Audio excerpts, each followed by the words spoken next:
Et si je vous disais que le plus grand mystère de l'histoire de l'humanité est en réalité la plus grande supercherie? Non, non, je ne parle pas d'extraterrestres, ni de reptiliens, ni de cristaux magiques. C'est bien plus subtil, bien plus ingénieux, et à vrai dire, bien plus terrifiant. Toute la légende de l'Atlantide, à laquelle des millions de personnes croient encore, que des passionnés du monde entier ont cherché et continuent de chercher, repose sur 2 simples pages de texte. Et elles n'ont pas été écrites par un historien, un voyageur, mais par un philosophe. Un seul et unique homme. Pourquoi a-t-il agi ainsi? Comment a-t-il pu échafauder un piège mental si parfait que des civilisations entières y sont tombées, et ce, pendant 2500 ans? Et pourquoi cette histoire antique est-elle aujourd'hui plus dangereuse et pertinente que jamais? Nous découvrirons comment l'intention première a été trahie, et comment un remède contre l'orgueil est devenu son plus grand vice. Préparez-vous, car la vérité sur l'Atlantide est bien plus ingénieuse que n'importe quelle théorie du complot, et bien plus proche de nous que vous ne l'imaginez.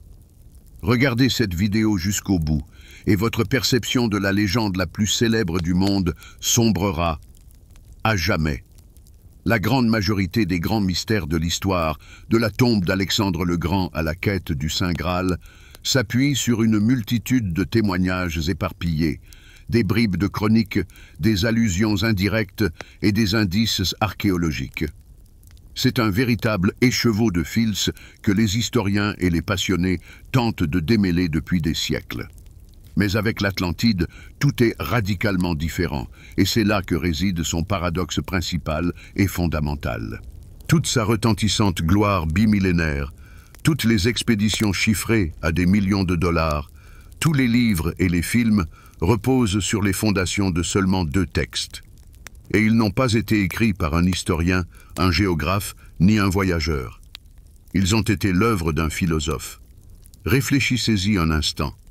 La seule source première, celle qui a offert au monde la plus célèbre des civilisations englouties, est constituée par les dialogues de Platon, le Timée et le Critias. Il ne s'agit pas de chroniques historiques, mais d'œuvres profondément philosophiques, consacrées à la réflexion sur l'état idéal, la structure du cosmos et la nature humaine. L'Atlantide y apparaît comme un exemple frappant, un adversaire puissant mais moralement corrompu pour la mythique Athènes antique.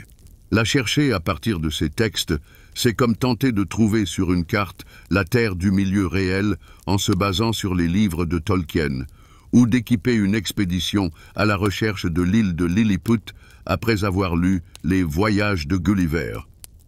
Je tiens donc à préciser d'emblée. Ceci ne sera pas une simple énième narration de théories ésotériques sur les cristaux d'énergie et les technologies extraterrestres. Ce sera une fresque épique sur la naissance et la vie de l'une des idées les plus puissantes de l'histoire de l'humanité. Nous tenterons de comprendre comment une allégorie philosophique s'est affranchie des pages d'un livre et a commencé à vivre sa propre vie. Une vie absolument réelle, poussant des êtres humains à partir au bout du monde, à dépenser des fortunes et à risquer leur réputation.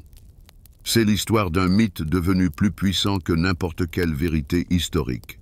Et ce qui me frappe le plus ici, ce n'est pas la légende elle-même, mais son incroyable, presque surnaturelle capacité à perdurer.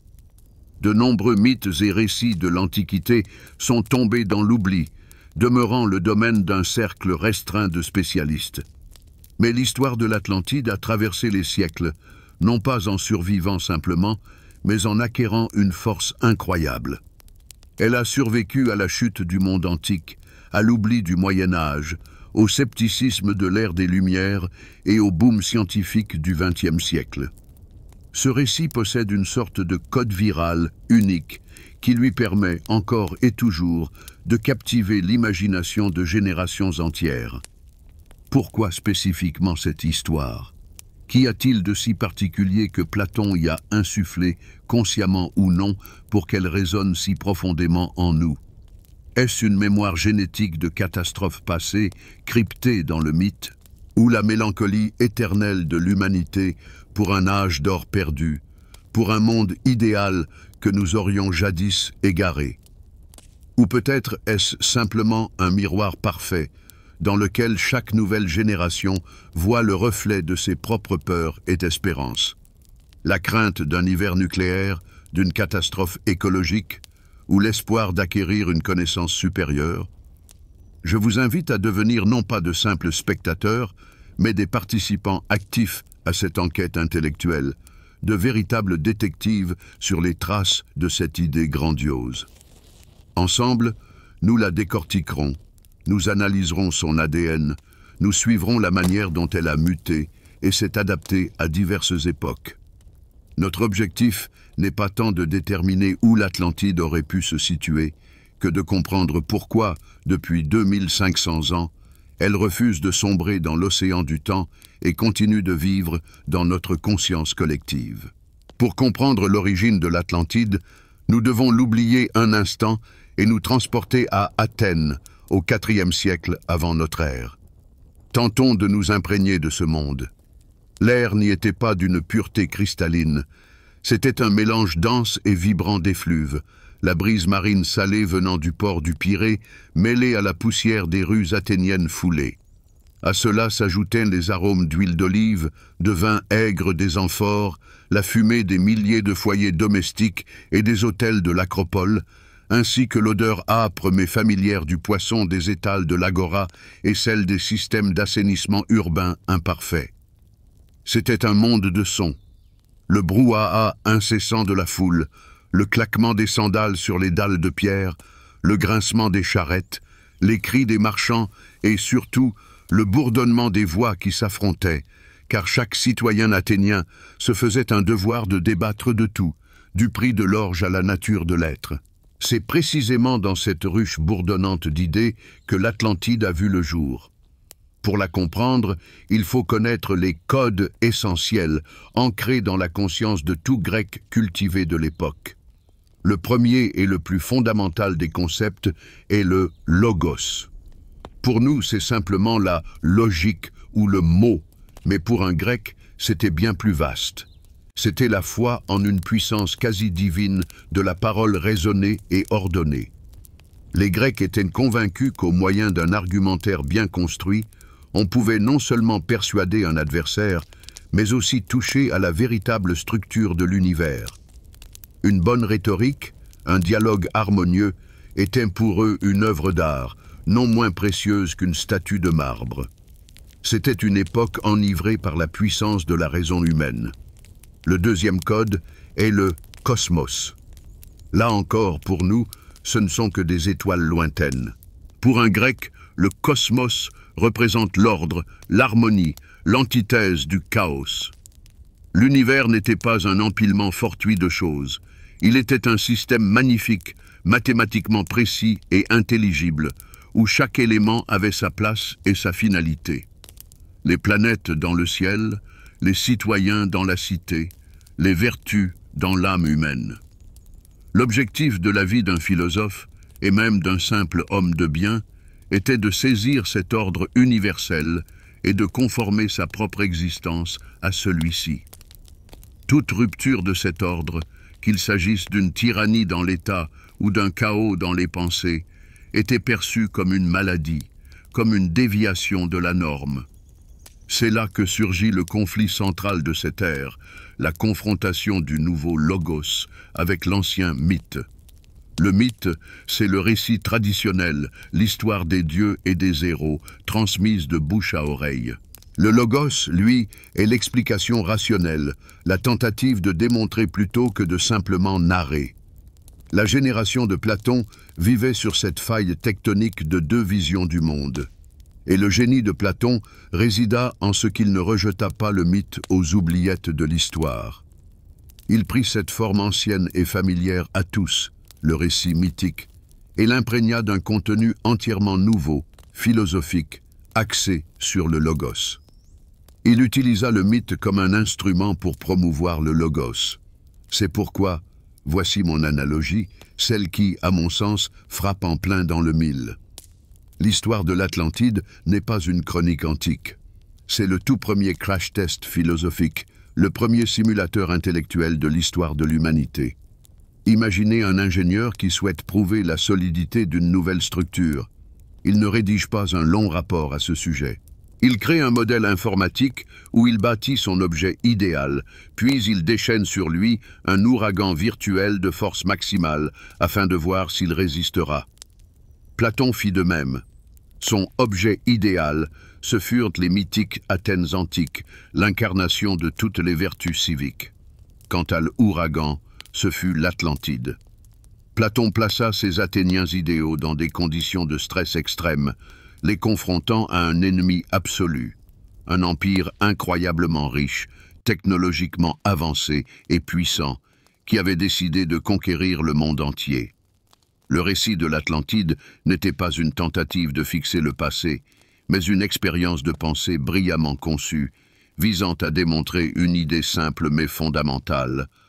Une petite cité-État, juste et harmonieuse, vivant en accord avec le cosmos et gouvernée par le Logos, se révélera toujours plus forte qu'une immense tyrannie, corrompue par la richesse et l'orgueil. Ce n'était pas de la géographie, c'était de la philosophie politique dans sa manifestation la plus spectaculaire. Le point de départ, le catalyseur qui déclencha la réaction en chaîne nommée Atlantide, fut un profond traumatisme personnel et social. Platon vivait dans un monde qui avait connu une catastrophe. Ses Athènes natales, autrefois hégémon éclatant du monde grec, avaient subi une défaite cuisante lors de la guerre du Péloponnèse.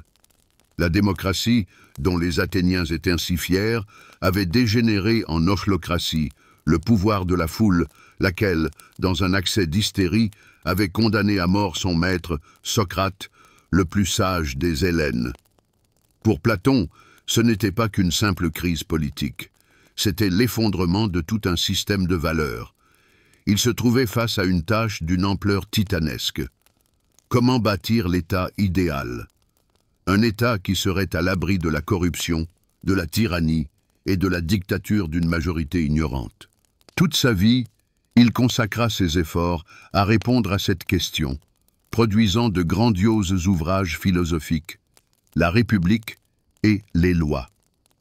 Il concevait, sur les pages de ses dialogues, la cité idéale, tel un architecte esquissant le plan d'un édifice parfait.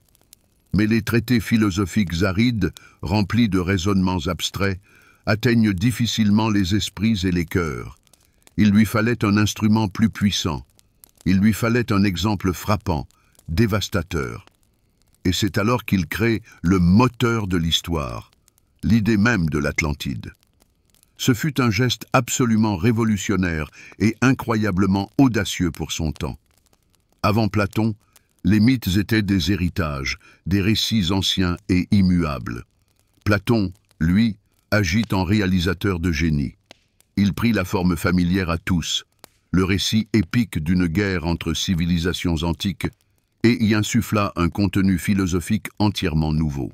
Il ne se contenta pas de dire « Voyez, l'avidité et l'orgueil sont mauvais ». Il le montra.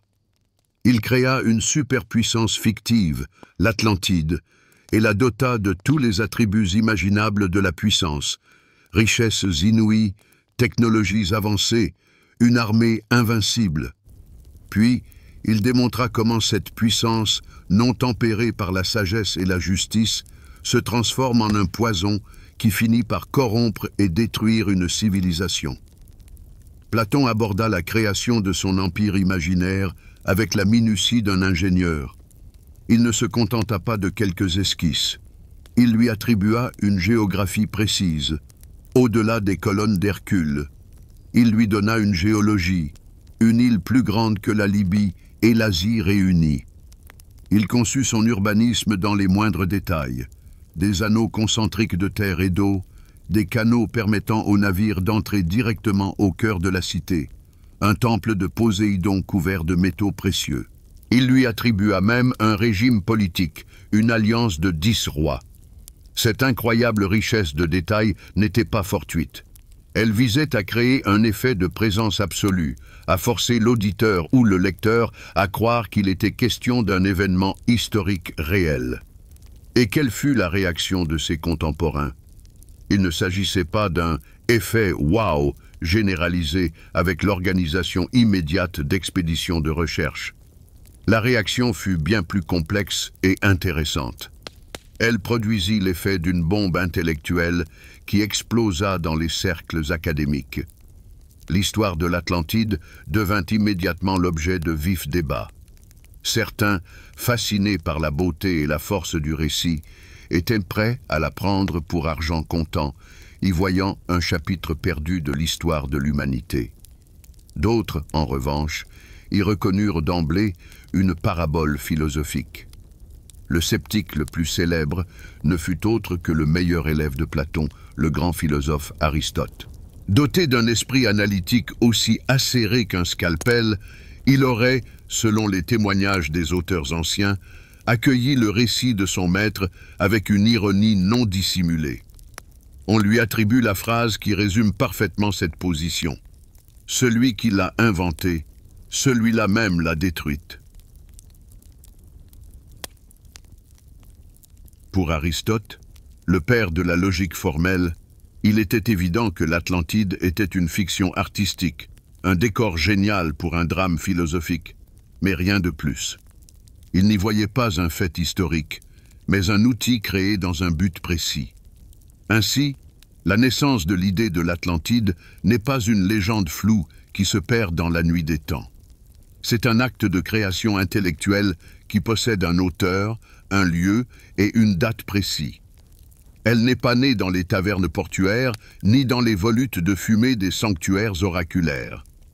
Elle a vu le jour au sein du creuset intellectuel le plus avant-gardiste de son temps, l'Académie athénienne de Platon. À l'origine, ce n'était pas un mythe de paradis perdu, mais un avertissement implacable sur la manière dont n'importe quelle civilisation, même la plus grandiose, peut périr si elle oublie les vertus cardinales, la tempérance, la justice et la sagesse. Comment donc fonctionne ce miracle? Pourquoi une simple parabole philosophique s'est-elle avérée si convaincante? Parce que ce n'est pas qu'une simple parabole. La métaphore centrale qui, à mon sens, explique tout, est que Platon n'a pas créé un simple récit, mais un piège intellectuel d'une perfection rare. C'est une mécanique littéraire d'une conception idéale, dont chacun de ses rouages, chaque engrenage, est destiné à accomplir une seule tâche: déjouer le scepticisme et forcer l'auditeur ou le lecteur à prendre la fiction pour la réalité. C'est un chef-d'œuvre non pas d'ingénierie historique, mais psychologique. Et c'est maintenant que nous allons en décortiquer les mécanismes en ouvrant le capot. Le premier et le plus puissant rouage de ce mécanisme est la création d'une chaîne de transmission d'informations irréprochables. Platon ne dit jamais « c'est moi qui l'ai inventé ». Ce serait trop simple et cela ruinerait tout d'emblée. Au lieu de cela, il bâtit un système de légitimation complexe et à plusieurs niveaux. L'histoire n'est pas racontée par lui, mais par son parent Critias. Critias, quant à lui, ne l'a pas entendue n'importe où, mais de son grand-père, qui, à son tour, la tenait de son propre père, Dropidès. Quant à Dropidès, il était un ami proche et un parent de nul autre que Solon lui-même, l'un des 7 sages, la plus haute autorité pour tout grec. Mais Solon ne l'a pas inventé lui-même. Il l'a rapporté d'Égypte, l'ayant reçu des prêtres du temple de Saïs, gardien de la sagesse la plus ancienne de l'humanité. Ce procédé est d'une ingéniosité folle. Il crée l'illusion d'une précision quasi documentaire et éloigne la source première à un point tel qu'il devient impossible de la vérifier. Le deuxième rouage est la tactique de la submersion par la profusion des détails. Platon avait compris. Pour faire croire à un grand mensonge, il faut l'entourer d'une multitude de petites vérités concrètes. Il ne dit pas « il y avait une grande île ». Il en donne les dimensions, plus grande que la Libye et l'Asie réunies. Il ne dit pas « il y avait une belle ville ». Il en dessine le plan, une capitale aux anneaux concentriques de terre et d'eau, avec des canaux d'une largeur de 3 plêtres, avec des murs recouverts d'orichalques, d'étain et de cuivre. Il énumère les ressources de l'île, métaux, bois de construction, une profusion de nourriture pour les animaux et les hommes, il y a même des éléphants. Ce déluge de données concrètes, presque techniques, s'abat sur l'esprit et paralyse la pensée critique. Au lieu de se demander « cela a-t-il vraiment existé ?», le cerveau se met à traiter les détails. Tiens, combien font 3 plêtres? Et l'orichalque, c'est quel métal, au juste? Le troisième, et peut-être le principal rouage, est la connexion à la centrale électrique des archétypes universels. Platon n'a rien inventé de fondamentalement nouveau. Il a pris les 3 récits les plus puissants, les plus anciens, ancrés dans l'inconscient collectif de l'humanité, et les a unis en une seule histoire. Le premier est le mythe de l'âge d'or perdu, celui d'une société parfaite et harmonieuse du passé. Le deuxième est l'histoire de la démesure, le hubris grec, où les mortels se sont crus égaux aux dieux et ont été punis pour cela. Et le troisième est le mythe du déluge universel, cette grande catastrophe qui anéantit un monde pécheur. Ces récits étaient compréhensibles et familiers à tout être humain, du Babylonien et son épopée de Gilgamesh, aux Juifs et son histoire de l'Arche de Noé. Platon a simplement donné à ces récits éternels un nouveau nom et une nouvelle adresse géographique. Et maintenant, visualisons le processus de captation de la conscience qui se produit lors de la lecture. Première étape, le lancer de l'hameçon d'autorité. L'auditeur est informé que la source de l'histoire est constituée par les anciens prêtres égyptiens et le grand Solon. Le scepticisme diminue instantanément. Deuxième étape, la construction d'un mur de faits. Commence alors l'énumération des dimensions, des matériaux, des lois, des noms de rois. L'esprit s'embourbe dans les détails. Troisième étape, la création d'un piège géographique. L'Atlantide est placée au-delà des colonnes d'Hercule, un lieu qui semble concret, mais qui, pour les Grecs, représentait le bout de l'œcumène, un espace mythique au-delà du monde réel. C'est comme dire aujourd'hui dans la zone inexplorée de la fosse des Mariannes. C'est une invitation à une quête vouée à l'échec, et donc à la vie éternelle de la légende. Et enfin, la quatrième étape, la plus élégante. Platon intègre à son récit un fusible moral qui le rend éternellement pertinent. Les Atlantes n'ont pas péri des mains d'un ennemi extérieur. Ils ont été détruits par leur propre avidité, leur orgueil et leur bellicisme. C'est une corrosion morale interne qui les a perdus. Cela transforme l'histoire d'un simple récit d'île engloutie en un miroir intemporel pour toute civilisation, y compris la nôtre. Chaque fois que des guerres, des crises ou des cataclysmes se produisent dans le monde, le mythe de l'Atlantide refait surface, nous forçant à nous poser la question: ne serions-nous pas en train de suivre leur voie? En fin de compte, nous ne sommes pas face à une ancienne chronique, mais à un cheval de Troie du subconscient d'une ingéniosité folle. À l'extérieur, une histoire captivante d'aventures et de catastrophes. Et à l'intérieur, une construction philosophique d'une complexité insondable sur la nature du pouvoir, de la justice et du déclin des civilisations. Platon a créé un mécanisme narratif si parfait qu'il a échappé au contrôle de son créateur et a commencé à vivre sa propre vie, trompant et enchantant l'humanité à travers les millénaires. C'est un monument non pas à une civilisation de navigateurs, mais au génie d'un unique philosophe. Nous imaginons souvent l'histoire comme une parade de grands noms et d'événements grandioses. Mais essayons d'envisager la naissance de l'Atlantide à travers l'expérience d'une personne simple et anonyme. Imaginez-vous, jeune élève de l'Académie athénienne de Platon, aux environs de 350 avant notre ère. Vous êtes assis non pas à un pupitre, mais sur une marche de pierre à l'ombre des oliviers. L'air chaud de l'Attique est immobile. Et voici que le philosophe aux cheveux blancs, mais encore plein de vigueur, commence son récit. Il ne parle pas de catégories ou d'idées, mais dessine avec des mots une ville majestueuse, décrit ses canaux, ses murs et ses richesses inouïes. Et vous, jeune homme, ayant entendu dès votre enfance les mythes d'Héraclès et de Thésée, Ne percevez pas cela comme une allégorie. Vous le percevez comme un chapitre perdu du passé héroïque de vos ancêtres. Cette histoire, racontée en direct par la voix du plus grand des penseurs, produit un effet que nous, les gens de l'ère des écrans, ne pouvons plus pleinement saisir. Mais le génie de Platon n'aurait pu, à lui seul, déclencher cette avalanche.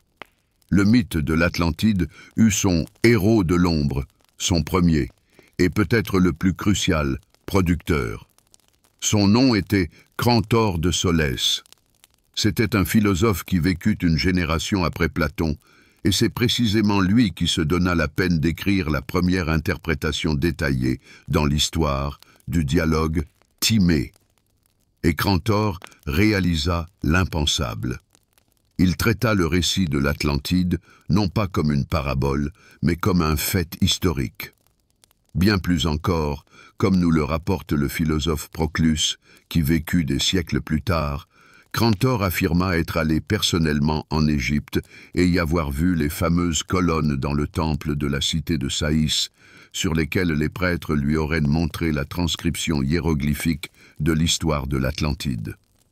Nous ne saurons jamais si ce fut vérité, erreur ou mystification délibérée, mais cette démarche de Crantor fut décisive.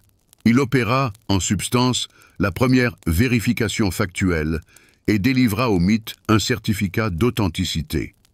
Il transforma un modèle philosophique en document historique. Sans ce commentaire de Crantor, l'histoire de l'Atlantide aurait pu rester l'un des nombreux mythes platoniciens, n'intéressant qu'une poignée de spécialistes. Mais il bâtit un pont entre le monde des idées et le monde des hommes, et sur ce pont, la légende s'élança vers l'avenir, déjà nanti d'une preuve émanant d'un érudit faisant autorité. Il fut cet ingénieur qui traduisit l'esquisse de Platon en une construction concrète et tangible. Et puis entrèrent en scène d'autres héros, encore plus discrets, sans lesquels nous ne serions même pas en train de débattre de tout cela aujourd'hui. Il s'agissait des moines copistes anonymes des scriptoria, des monastères médiévaux. Imaginez une cellule monastique glaciale, quelque part en Irlande ou en Italie. Au dehors, des temps troublés, la chute des empires et les invasions barbares. Et à l'intérieur, à la lueur d'une bougie ou d'une faible lumière du jour, un moine dont le labeur était considéré comme une prière, la plume crissant sur le parchemin précieux, copiait lettre après lettre un texte grec ou latin qu'il ne comprenait pas. Il n'avait peut-être pas à s'immiscer dans le fond de la discussion entre Socrate et Critias. Il pouvait considérer cette histoire comme une fable païenne. Mais sa mission était de préserver le texte. Ces hommes furent les logisticiens et les gardiens d'une idée grandiose. Chaque manuscrit ayant survécu aux incendies, aux guerres et à la simple action dévastatrice du temps est un petit miracle. Ces humbles laboureurs, dont l'histoire n'a pas conservé les noms, ont porté le fragile réceptacle de l'idée de l'Atlantide à travers 1000 ans d'oubli. Sans leur labeur minutieux, monotone et séculaire, les dialogues de Platon, et avec eux l'Atlantide, auraient tout simplement disparu, réduits en poussière, comme des milliers d'autres textes antiques. Ils furent cette armée invisible qui assura la survie du mythe durant ces périodes les plus sombres. Voici enfin un détail du quotidien étonnant, qui aide à comprendre pourquoi cette histoire a tant captivé les esprits. Dans l'Antiquité et au Moyen Âge, la grande majorité des gens ne lisaient pas un texte silencieusement, avec les yeux, comme nous le faisons. La lecture était un processus oral. On prononçait le texte à voix haute, même en étant seul. C'était la norme. Ce qui signifie que l'histoire de l'Atlantide n'était pas qu'une simple information. Elle était un son, un rythme, une musique de mots. Elle n'était pas lue, elle était écoutée. Elle pénétrait la conscience par les oreilles, comme une chanson ou un sortilège. Ce mode de perception orale, presque théâtrale, amplifiait, démultipliait son impact émotionnel, rendant les images fictives éclatantes, vivantes et absolument réelles. Ainsi, la pérennité de l'Atlantide ne relève pas uniquement du génie solitaire de Platon. Elle est le fruit du labeur collectif d'une multitude de personnes séparées par les siècles. Des élèves qui écoutaient, le souffle coupé. Des commentateurs qui conféraient au mythe le statut de fait avéré. Et des copistes anonymes qui le sauvaient littéralement de la disparition. Le facteur humain, ici, ce ne sont pas les Atlantes imaginaires. C'est une chaîne ininterrompue et bien réelle de personnes qui, chacun à leur manière, se sont passés ce témoin à travers les âges, permettant au mythe de parvenir jusqu'à nous. Pendant plus de 1500 ans, l'idée de l'Atlantide mena une existence relativement paisible. Elle fut un géant endormi, confiné aux pages des manuscrits platoniciens. Elle fut étudiée par les philosophes, citée par les érudits, recopiée par les moines. Elle fut un sujet d'exercice intellectuel, une allégorie élégante, une composante du grand héritage antique. Le système conçu par Platon fonctionnait à la perfection, suffisamment convaincante pour susciter l'intérêt, mais aussi suffisamment mythique pour que personne ne s'aventure à y dépêcher des navires. Mais à la fin du XVe siècle, un orage parfait se déchaîna. Un événement qui changea à jamais les règles du jeu et mit l'intégralité de la construction platonicienne au bord de l'effondrement. Le nom de cette tempête, Christophe Colomb. La découverte du Nouveau Monde fut un choc pour la conscience européenne, comparable à l'arrivée d'extraterrestres. La carte du monde, qui semblait claire et achevée, fut réduite en lambeaux. Et au-delà de l'océan, on ne découvrit pas des tribus sauvages, mais des civilisations hautement développées, les Aztèques et les Incas, avec leurs villes, leurs pyramides, leurs calendriers complexes et leurs structures sociales. Les Européens se trouvèrent confrontés à une énigme. D'où cela venait-il? Comment expliquer l'existence de ces cultures, non mentionnées ni dans la Bible ni chez les auteurs antiques? Et là, comme sur commande, des bibliothèques poussiéreuses fut extrait le vieux mythe de l'Atlantide. L'idée, qui flottait dans l'air, était trop tentante pour être écartée. Une civilisation puissante, périssant dans une catastrophe quelque part dans l'océan Atlantique. Les Atlantes survivants n'auraient-ils pas pu atteindre le continent américain et y fonder leur colonie, apportant avec eux des connaissances en architecture et en gouvernance? Cette hypothèse, formulée pour la première fois par des chroniqueurs espagnols tels que Francisco López de Gomara, semblait la solution parfaite à tous les problèmes. Elle intégrait élégamment les nouvelles terres dans le tableau du monde habituel et expliquait les réalisations étonnantes des peuples autochtones d'Amérique. Le mythe cessa d'être un simple mythe. Il devint une hypothèse de travail. Et c'est précisément là que cette construction géniale de Platon, son point fort le plus éclatant, s'est retournée contre lui. Souvenez-vous de ce qui rendait le récit si convaincant, sa précision, et surtout son ancrage géographique, l'île au-delà des colonnes d'Hercule. Tant que l'océan Atlantique n'était pour les Européens qu'une effrayante lisière du monde, ce détail contribuait à forger une aura mythique. Mais dès que cet océan devint navigable, dès qu'une terre réelle fut découverte au-delà des colonnes, cette phrase, de métaphore qu'elle était, se mua en coordonnées exactes. La force du réalisme devint sa faiblesse. Platon avait si brillamment esquissé sa carte imaginaire que les hommes se précipitèrent pour la traquer sur un globe bien réel. Ce fut ce que l'on pourrait nommer la mutinerie sur le navire des idées. Le capitaine Platon avait mis le cap sur une compréhension philosophique de la justice et de la tempérance. Mais l'équipage, des générations de ses lecteurs, subjugués par les récits d'or et de puissance, se rebella. Ils s'emparèrent du navire, jetèrent par-dessus bord la philosophie complexe et firent virer le bâtiment vers la quête d'une île au trésor littéral et physique. L'intention originelle fut trahie. La grande mise en garde contre les ambitions impériales se mua en leur justification idéologique. Ce tournant eut des conséquences irréversibles. L'Atlantide échappa au contrôle du monde académique pour se répandre dans le peuple.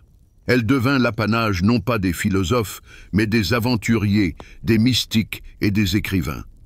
Chacun put désormais inscrire ses propres fantaisies dans l'histoire de l'Atlantide. Pour certains, elle devint la preuve que les civilisations amérindiennes n'avaient pas été bâties par leurs propres mains, mais qu'elles les avaient reçues d'une race supérieure. Pour d'autres encore, elle fut le berceau d'un savoir secret, la clé permettant de percer tous les mystères du monde. Le message originel de Platon, à la fois subtil et complexe, fut enseveli sous une avalanche de spéculations, tout comme l'île mythique elle-même sous l'épaisseur des eaux. Et voilà que, lorsque le mythe cessa d'être une mise en garde pour devenir une carte au trésor, lorsque, de parabole philosophique, il se transforma en énigme pseudo-historique, une question nouvelle, bien plus dangereuse, surgit. Que se passerait-il si cette idée puissante tombait non plus seulement entre les mains de simples rêveurs, mais de ceux qui voudraient l'utiliser pour édifier des idéologies totalement nouvelles et parfois terrifiantes? Malgré le succès retentissant de la théorie de l'Atlantide américaine, il serait erroné de croire que tous les intellectuels européens y adhérèrent aveuglément. L'honnêteté intellectuelle exige de reconnaître qu'une autre perspective, plus lucide, existait parallèlement, défendue par les humanistes et les philologues travaillant directement sur les textes de Platon. Ces savants, immergés dans la langue et la philosophie grecque, distinguaient parfaitement l'allégorie de la chronique historique. Ils soulignaient que Platon était un philosophe, non un géographe, et que son but était de bâtir un modèle idéal, non de décrire une île réelle. Pour eux, l'Atlantide demeurait ce pourquoi elle avait été conçue, une grande parabole. Ainsi, dès le XVIe siècle, une scission s'opéra. D'un côté, une croyance populaire, quasi populaire, en l'Atlantide comme patrie originelle des Amérindiens. De l'autre, le scepticisme académique, cherchant à ramener le mythe à son lit philosophique initial. Mais pourquoi donc la version populaire l'emporta-t-elle avec une telle écrasante supériorité? Parce qu'elle bénéficiait d'un soutien invisible mais d'une puissance redoutable, l'économie. La légende de l'Atlantide s'avéra être un outil idéologique d'une commodité inouïe pour l'époque des grandes découvertes, ou plus précisément, pour l'ère des grandes conquêtes. Les conquistadors et les administrateurs coloniaux se heurtèrent à un dilemme moral. Comment justifier, aux yeux du monde, de l'Église et de leur propre conscience, la prise de terres étrangères, l'anéantissement de civilisations entières et l'asservissement de millions de personnes?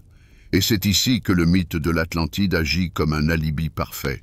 Il permettait d'affirmer que les Aztèques et les Incas n'étaient pas de simples peuples différents, mais des descendants dégénérés des anciens Atlantes, ayant perdu la vraie foi et leur grandeur. Par conséquent, les Européens n'étaient pas des conquérants, mais en quelque sorte des sauveurs, ramenant à ces terres l'ordre et la civilisation perdue. Penchons-nous à présent sur l'ampleur économique. La légende de l'Atlantide et les mythes connexes de cités perdues, comme Eldorado, n'étaient pas de simples contes de fées. C'étaient de véritables plans d'affaires pour lesquels des expéditions coûteuses étaient armées. La quête de ces lieux mythiques devint le moteur de l'expansion coloniale. Certes, personne n'établissait un chèque libellé pour la recherche de l'Atlantide, mais l'idée même de l'existence, quelque part au cœur du continent, d'une source de richesses inouïes, vestige d'une civilisation antique, aiguillonnait aventuriers et investisseurs. Le flot d'or et d'argent qui déferla de l'Amérique vers l'Europe après la conquête des empires aztèques et incas était bien réel, et son volume ébranla l'ensemble du système financier mondial. Le mythe de l'Atlantide servait de promesse éternelle, comme si cela ne suffisait pas, que les trésors les plus précieux attendaient encore leur heure, quelque part au-delà de la prochaine chaîne de montagnes ou du prochain méandre de rivière. Et c'est ici que nous abordons les sens cachés.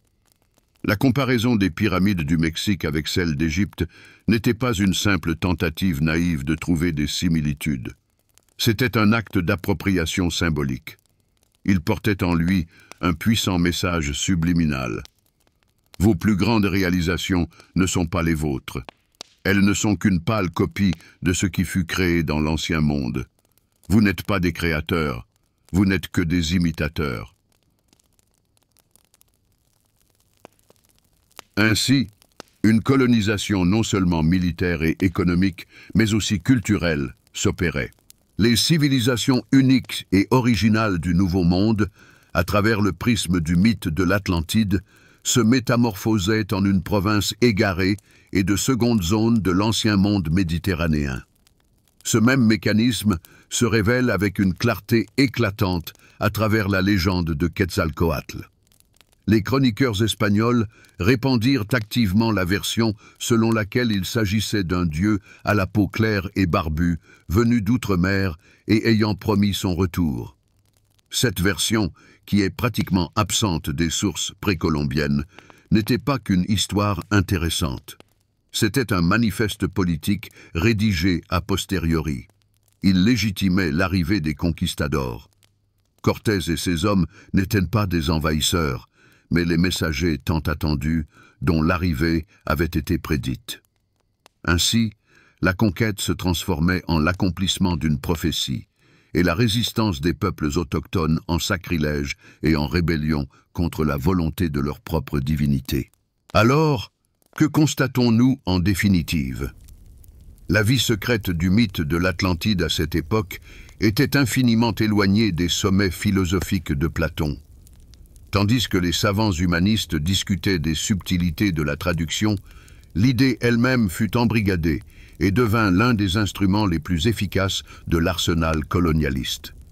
Elle offrait une justification morale, un stimulant économique et une supériorité symbolique. L'Atlantide, de mise en garde contre la nocivité des ambitions impériales, se mua en leur principal vaisseau amiral. Et voici qu'à présent, après avoir retracé ce parcours incroyable, le tableau commence à s'éclaircir. Nous avions débuté avec le paradoxe d'une parabole philosophique ayant engendré une obsession bimillénaire. Nous avons mis au jour sa mécanique géniale, tel un piège intellectuel. Nous avons vu comment d'humbles copistes et d'ambitieux commentateurs l'ont transmise à travers les siècles, et comment les aventuriers de l'ère des conquêtes l'ont transformée en arme idéologique. Tous les fils du récit, philosophique, littéraire, historique, économique, convergent en un point unique. Et nous sommes enfin prêts à répondre à la question essentielle. Quelle est donc la clé du phénomène de l'Atlantide? La réponse est à la fois simple et d'une complexité déroutante. La clé est que l'Atlantide n'est pas une terre perdue. C'est une idée parfaite. Ce n'est pas un lieu à chercher à l'aide de sonars et de bathyscaphes. C'est une technologie narrative idéalement construite. Le virus de l'esprit le plus réussi et le plus tenace de l'histoire humaine, génialement conçu pour une autoréplication infinie au sein de la culture. Son phénomène ne réside pas dans sa prétendue réalité, mais dans son absolue fonctionnalité. L'Atlantide est un couteau suisse conceptuel. Pour chaque époque, elle offrait son propre outil. Pour Platon lui-même, c'était un scalpel acéré pour disséquer les vices de sa société. Pour ses disciples, une clé commode pour interpréter les textes sacrés. Pour les humanistes de la Renaissance, un diapason élégant pour se mettre au diapason de l'Antiquité. Pour les conquistadors, un bélier lourd pour enfoncer les murs des civilisations étrangères. Pour les mystiques du XIXe siècle, un cristal magique pour se connecter au monde astral.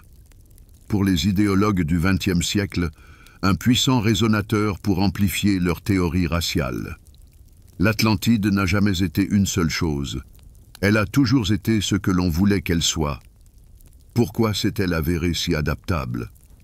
Le secret réside dans sa dualité originelle, brillamment conçue. Platon a rendu son mythe suffisamment concret pour qu'il paraisse réel, et suffisamment vague pour permettre une infinité d'interprétations. Il lui a donné une géographie, mais l'a placée au bout du monde, hors d'atteinte.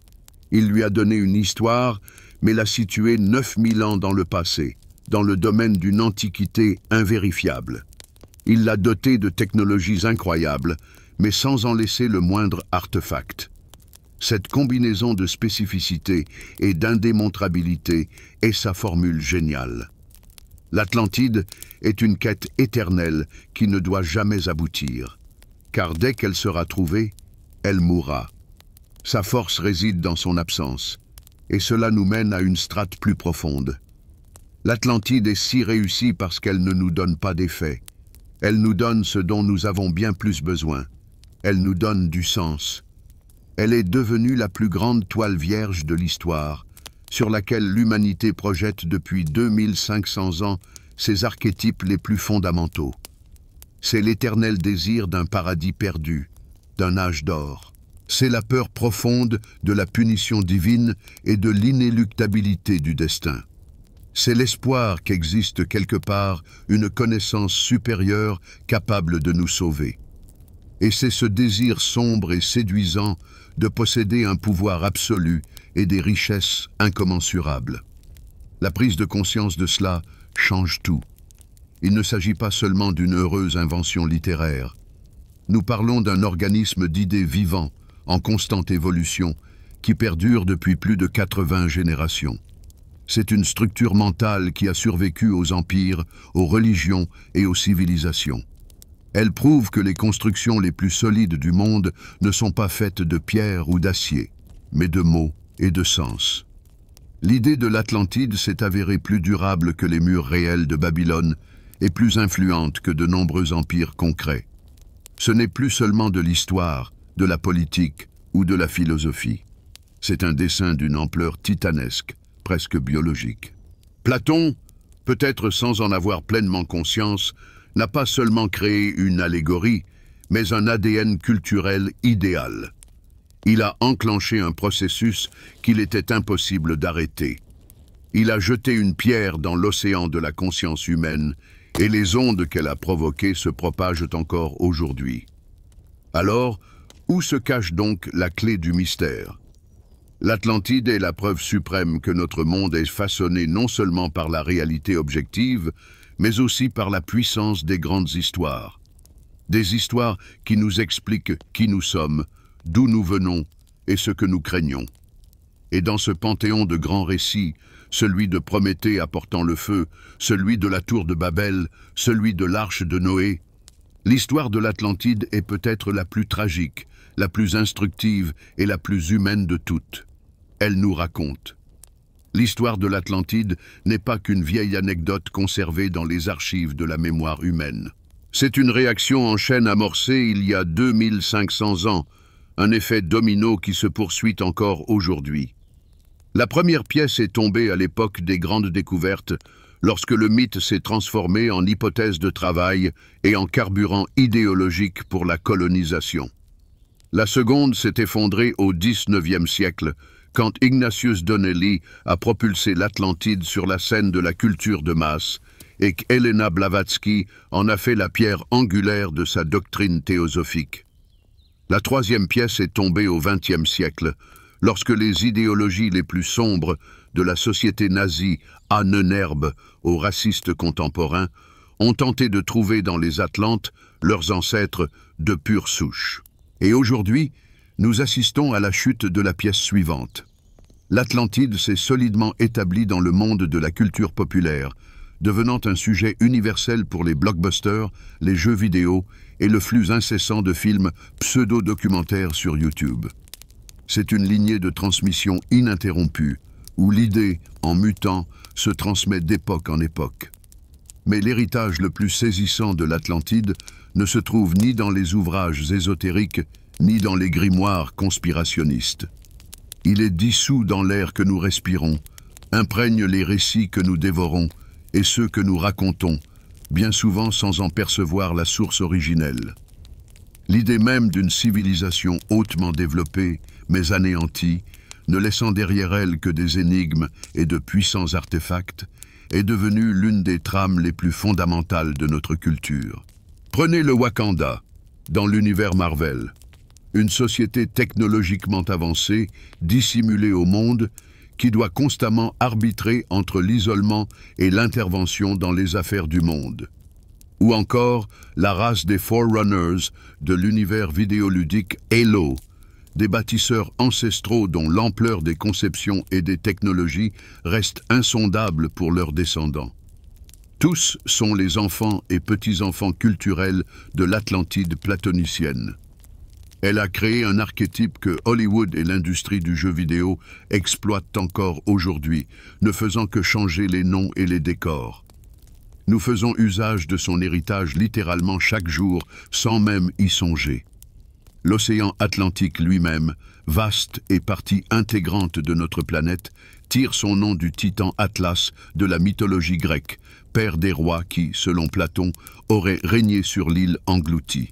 Le concept du paradis perdu, de l'âge d'or à retrouver pour acquérir sagesse ou salut, constitue un puissant topos culturel que le mythe de l'Atlantide n'a pas inventé, mais qu'il a magnifié et rendu extraordinairement populaire.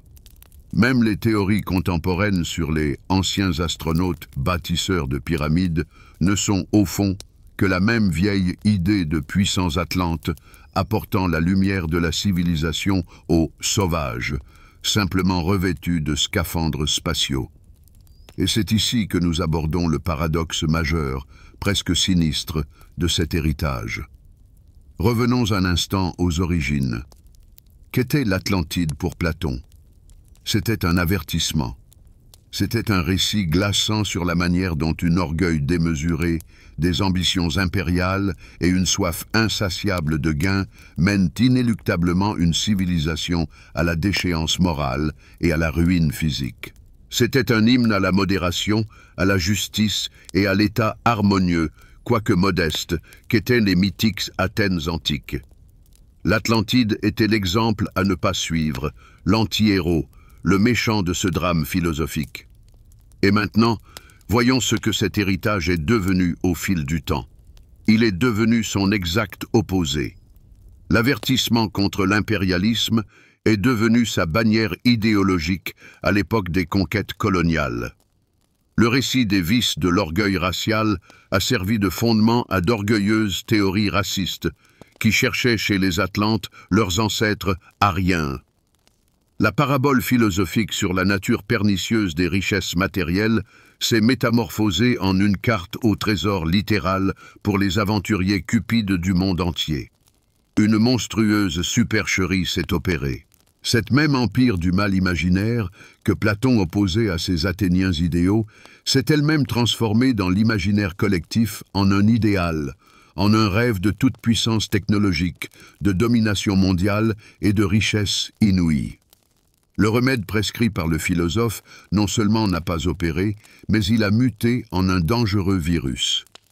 Le panneau d'avertissement sur la route de l'histoire s'est mué en un lumineux appel de néon vers lequel l'humanité, tel un papillon, se précipite depuis plus d'un siècle, au risque de répéter le destin des héros du mythe. Et c'est là que réside la leçon la plus cruciale et la plus troublante de cette histoire millénaire. Mais faisons une pause et observons où nous en sommes. En ce 21e siècle, à l'ère de l'intelligence artificielle, du génie génétique et des projets de colonisation de Mars, nous ressemblons plus que jamais à ces mêmes Atlantes du mythe de Platon. Notre civilisation a atteint le summum de la puissance technologique. Nous maîtrisons l'énergie de l'atome, avons connecté le monde entier par un réseau invisible d'informations et nous apprêtons à remodeler la nature même de l'homme. Nous vivons, nous aussi, avec le sentiment de possibilités quasi illimitées, avec la conviction que la science et le progrès résoudront tous les problèmes. Et tout comme les Atlantes, nous nous tenons au bord du précipice, hypnotisés par notre propre reflet dans le miroir de notre grandeur. Les problèmes auxquels fut confrontée la mythique Atlantide résonnent de manière effrayante avec les nôtres. Ils utilisèrent leurs connaissances en ingénierie pour créer des armes et mener des guerres de conquête. Nous avons créé des armes capables d'anéantir la planète. Leur société fut corrompue par l'avidité et la course aux ressources. Notre modèle économique repose sur l'idée d'une croissance illimitée sur une planète finie, ce qui conduit à des crises écologiques. Mais le pont le plus essentiel vers la modernité est la force de l'histoire elle-même. Les Atlantes furent victimes du mythe de leur propre supériorité. Et nous vivons aujourd'hui dans un monde où les fausses nouvelles, les théories du complot et les récits idéologiques se propagent à la vitesse de la lumière, façonnant la réalité de millions de personnes et poussant des nations entières à des actes irrationnels. Notre Internet, ce summum des technologies de communication, est devenu le canal idéal pour la diffusion de ces mêmes virus de l'esprit, dont l'Atlantide elle-même fut le prototype. Alors, quelle est la leçon majeure, non triviale, de cette histoire bimillénaire pour nous, ici et maintenant? Elle ne tient pas au fait que l'orgueil est mauvais ou qu'il faut craindre les tremblements de terre. Ce serait trop simpliste. La leçon est bien plus profonde et plus troublante. L'histoire de l'Atlantide nous enseigne que le plus grand danger pour toute civilisation développée n'est ni un ennemi extérieur, ni une catastrophe naturelle. Le plus grand danger est de désapprendre à distinguer la carte du territoire. C'est tomber amoureux d'une histoire de nous-mêmes si belle, si puissante jusqu'à présent. Nous avons parlé de l'Atlantide. Mais le récit de Platon mettait également en scène un deuxième acteur, la mythique Athènes antique qui, selon la légende, arrêta et vainquit à elle seule la puissante empire. Dans cette histoire, les Athéniens sont les héros, l'incarnation de la vertu et du courage.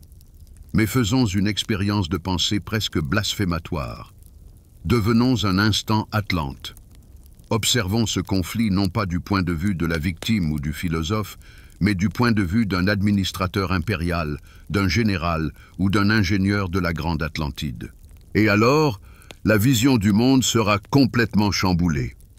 Pour commencer, il nous faudra déconstruire entièrement l'image des Athéniens comme combattants de la liberté. Du point de vue d'un empire hautement développé, mondialisé et technocratique, tel que l'Atlantide est décrite, cette Athènes antique n'est pas un modèle de bravoure, mais un foyer de barbarie et d'irrationalité. C'est un État incompréhensible, obstiné et arriéré aux confins du monde civilisé. Imaginez un fonctionnaire atlante rédigeant un rapport.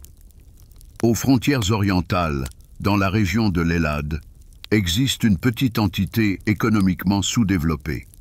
La population est agressive, adhère à d'étranges doctrines philosophiques, rejette le progrès et l'intégration économique dans notre système mondial. Elle vénère des idées invisibles comme la justice et la modération, avec un fanatisme qui entrave tout dialogue constructif. Pour un Atlante, les Athéniens ne sont pas des héros, mais un problème, un obstacle à l'établissement d'un monde unifié, ordonné et prospère. Et maintenant, regardons dans le miroir. À quel point les Atlantes eux-mêmes devaient-ils paraître sauvages et incompréhensibles aux yeux des Athéniens? C'est évident, orgueilleux, cupides, matérialistes sans âme, adorant l'or et la force. Mais à leur tour, comment les Athéniens apparaissaient-ils aux Atlantes? Comme leur reflet inversé, sauvage et incompréhensible. En quoi consistait le choc culturel pour un ambassadeur atlante arrivant à Athènes? Il y voit une cité sans irrigation complexe, sans larges routes pavées, sans bâtiments à plusieurs étages. Au lieu de cela, il voit des gens qui s'assoient des heures sur la place et simplement conversent. Ils discutent de l'organisation de l'âme ou de la forme idéale de gouvernement. Du point de vue d'un Atlante pragmatique et affairé, c'est un gaspillage flagrant et une perte de temps qui aurait pu être consacrée à la construction de canaux ou à l'extraction d'oricalques. Tout le mode de vie athénien, fondé sur la modération et la quête de vérités immatérielles, aurait été pour l'Atlante un signe de dégénérescence et de faiblesse. Et c'est ici que nous abordons la tragédie de la prévisibilité. L'Atlantide, bien que d'une force incroyable, était totalement mal préparée à un nouveau type de pensée. Sa force résidait dans la technologie, l'économie et la puissance militaire. Sa logique était celle de la supériorité écrasante. Ils avaient l'habitude de traiter avec des ennemis qui pouvaient être soit intimidés, soit corrompus, soit écrasés par le nombre.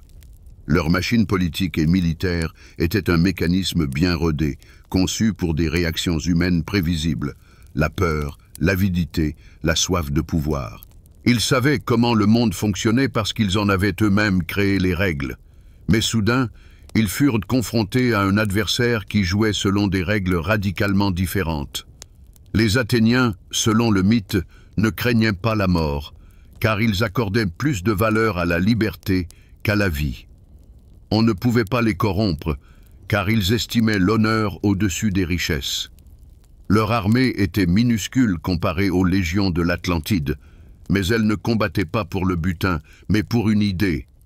C'était cette riposte asymétrique à laquelle l'Empire n'était absolument pas préparé. Leurs atouts, à savoir l'ordre, le calcul rationnel et leur foi inébranlable en la suprématie matérielle, se muèrent en leur talon d'Achille. Ils tentèrent de livrer bataille à une idée comme ils l'auraient fait à des cités, cherchant à la rayer de la carte ou à l'acquérir. Mais une idée ne se consume ni par le feu, ni ne périt sous les flots. Leur système puissant, prévisible et d'une logique implacable, s'effondra face à l'irrationnel, l'imprévisible et ce qui était chargé d'une force idéologique. Il s'apparentait à un grand maître ayant calculé toutes les combinaisons possibles sur l'échiquier, lorsque soudain son adversaire balaya toutes les pièces, déclarant qu'il jouerait désormais selon les règles de l'honneur et de la justice. Ainsi, en examinant le mythe sous un autre angle, nous découvrons bien plus qu'une simple confrontation entre le bien et le mal. Nous assistons à la tragédie d'une civilisation hautement évoluée, mais spirituellement bornée, confrontée à un phénomène qui transcendait toute sa compréhension. L'Atlantide ne succomba pas parce que son armée était faible. Elle sombra parce que son imagination se révéla trop indigente. Incapable de comprendre son ennemi, elle était vouée à la défaite avant même que le premier combat ne s'engage. Nous sommes accoutumés à percevoir Platon comme un vieil homme sage et chenu, discourant avec impassibilité sur les idées et l'harmonie. Mais derrière cette façade se dissimule une figure tragique, celle d'un génie ayant payé un prix exorbitant pour sa grandeur. La genèse de l'Atlantide n'est pas le simple fruit d'une inspiration créatrice. Elle est le dénouement d'une profonde crise intérieure et d'un choix d'une grande complexité, moralement équivoque. C'est l'histoire d'un idéaliste qui, confronté à l'imperfection du monde, se résout à une démarche désespérée dont il ne pouvait absolument pas prévoir les répercussions. Le compromis moral cardinal de Platon découla de son plus grand traumatisme, l'assassinat judiciaire de Socrate. Il fut témoin oculaire de la manière dont la foule, enivrée par les démagogues, assassinait l'homme le plus sage et le plus juste. Cet instant fut pour lui une révélation. La vérité pure, exprimée par un simple dialogue, se révélait impuissante face à l'ignorance et aux passions. Se contenter de dire la vérité ne suffit pas. Pour transformer le monde, il fallait une arme plus puissante. Et Platon prend une décision qui allait définir toute sa philosophie future. Il choisit d'employer la noble illusion, Génaion pseudos, un mythe, une fiction qui, bien qu'étant un mensonge dans sa forme, recèle en son sein une vérité profonde. L'Atlantide est précisément cette noble illusion dans sa manifestation la plus grandiose et la plus achevée. C'est une supercherie délibérée au nom d'un bien supérieur. Ce choix le transforma à jamais. D'un jeune idéaliste, convaincu par la puissance de la raison pure, il muta en un pragmatique implacable, en un véritable législateur des âmes. Il portait désormais le fardeau de la responsabilité du monde entier, un poids qui le condamnait à la solitude. Au sommet de l'Olympe intellectuel qu'il occupait, les pères manquaient à l'appel. Il n'y avait plus que des disciples à guider. Ainsi, il en vint à considérer l'humanité comme un enfant malade, auquel on ne peut révéler toute la vérité, mais à qui il faut administrer un remède puissant, enrobé de douceur. Il se muait en une sorte de tyran intellectuel, s'arrogeant le droit de décider quelle vérité était bénéfique pour la société et laquelle lui serait néfaste. Cette propension à manipuler la conscience des masses au nom d'un grand dessein est précisément la facette sombre et effrayante de son génie. Et quelles furent les conséquences de ce compromis? elles se révélèrent désastreuses. L'instrument qu'il avait forgé se montra d'une puissance démesurée. Le mécanisme de la noble mensonge échappa à tout contrôle et fut récupéré par des individus au dessein loin d'être noble. Platon avait souhaité enseigner la modération aux hommes, mais son mythe fut détourné pour justifier la rapacité. Il avait voulu prémunir contre l'orgueil impérial, et pourtant les conquérants les plus impitoyables l'agitèrent comme un étendard. Il avait cherché à dénoncer la pernicieuse arrogance raciale, mais ces Atlantes imaginaires furent transformés en ancêtres d'une race supérieure. Le remède qu'il avait conçu pour guérir la société devint un poison qui l'empoisonna pour des siècles et des siècles. Telle fut la tragédie personnelle de Platon. Sa plus grande création se retourna contre son concepteur, devenant son exact contraire. Mais une autre victime fut immolée sur l'autel de ce projet grandiose. Une victime dont on parle rarement. Le nom de cette victime, Socrate. Non pas le Socrate historique, celui mis à mort par les Athéniens, mais l'esprit socratique lui-même, l'essence même de sa doctrine. Quelle était la quintessence de la méthode de Socrate? Le doute impitoyable, la remise en question perpétuelle, le démantèlement de tout mythe et de tout dogme. Socrate ne racontait jamais d'histoire. Il posait des questions qui forçaient l'interlocuteur à prendre conscience de sa propre ignorance. Je sais que je ne sais rien. Tel était son credo. Et que fait donc Platon? Il bâtit un mythe grandiose, minutieusement élaboré et inébranlable. Il ne pose pas la question « Qu'est-ce que la justice ?» Il offre une réponse toute faite, encapsulée dans un récit captivant. En substance, il trahit son maître. On peut imaginer la réaction de Socrate lui-même face au récit de l'Atlantide. Il aurait aussitôt déclenché son « offensive par les questions ». Un instant, Critias, comment sais-tu que les prêtres ont dit la vérité à Solon? Es-tu certain que Solon a tout compris et transmis fidèlement? Sur quoi repose ta foi en ce récit, si ce n'est sur le fait qu'il est beau et édifiant? En quelques tours, il aurait démoli cette majestueuse construction en révélant toute sa fragilité. Ainsi, en créant l'Atlantide, Platon sacrifia son plus proche allié, son maître. Il sacrifia la pureté de la méthode socratique, cette quête incessante de la vérité par le doute, au nom de l'efficacité de son projet pédagogique. Il avait compris qu'il était plus aisé de persuader les hommes par une grande histoire que de les obliger à penser par eux-mêmes. Ce fut là son choix, sa tragédie et le prix de son génie. Il offrit au monde un mythe immortel, mais il lui fallut pour cela reléguer aux oubliettes le précepte fondamental de son maître. La vérité ne naît pas du récit, mais du dialogue. Lorsque l'idée de l'Atlantide s'émancipa des cénacles académiques pour voguer librement à travers le monde, elle fut inévitablement confrontée à d'autres cultures majeures et systèmes de croyances. Et cet affrontement ne fut pas une synthèse pacifique, tel un mélange harmonieux de couleurs sur une palette. Au début, ce fut une lutte rude et acharnée, un conflit culturel où l'idée la plus puissante ou la plus agressive cherchait à absorber et à digérer l'autre. La première de ces collisions se produisit lorsque l'allégorie platonicienne percuta le monolithe de la théologie chrétienne à l'époque de la Renaissance. Dans la vision du monde biblique, il n'y avait aucune place pour un continent entier habité par des civilisations païennes hautement développées. L'Atlantide dut donc être baptisée de force afin de l'intégrer au canon existant. Elle fut dès lors considérée comme une sorte de civilisation antédiluvienne, pécheresse, détruite à juste titre par Dieu, un équivalent de Babylone ou de Sodome, mais à une échelle bien plus vaste. Une parabole philosophique sur la vertu civique fut ainsi reformatée de force en une leçon de morale religieuse sur la colère divine. Un autre exemple de cet affrontement brutal est le mythe architectural. Lorsque les Européens découvrirent les pyramides de Mésoamérique, ils n'engagèrent pas un dialogue interculturel. Ils accomplirent un acte d'annexion intellectuelle. La ressemblance avec les pyramides égyptiennes fut interprétée non pas comme le témoignage de l'universalité du génie humain, capable d'aboutir à des solutions similaires, mais comme la preuve d'une supériorité coloniale.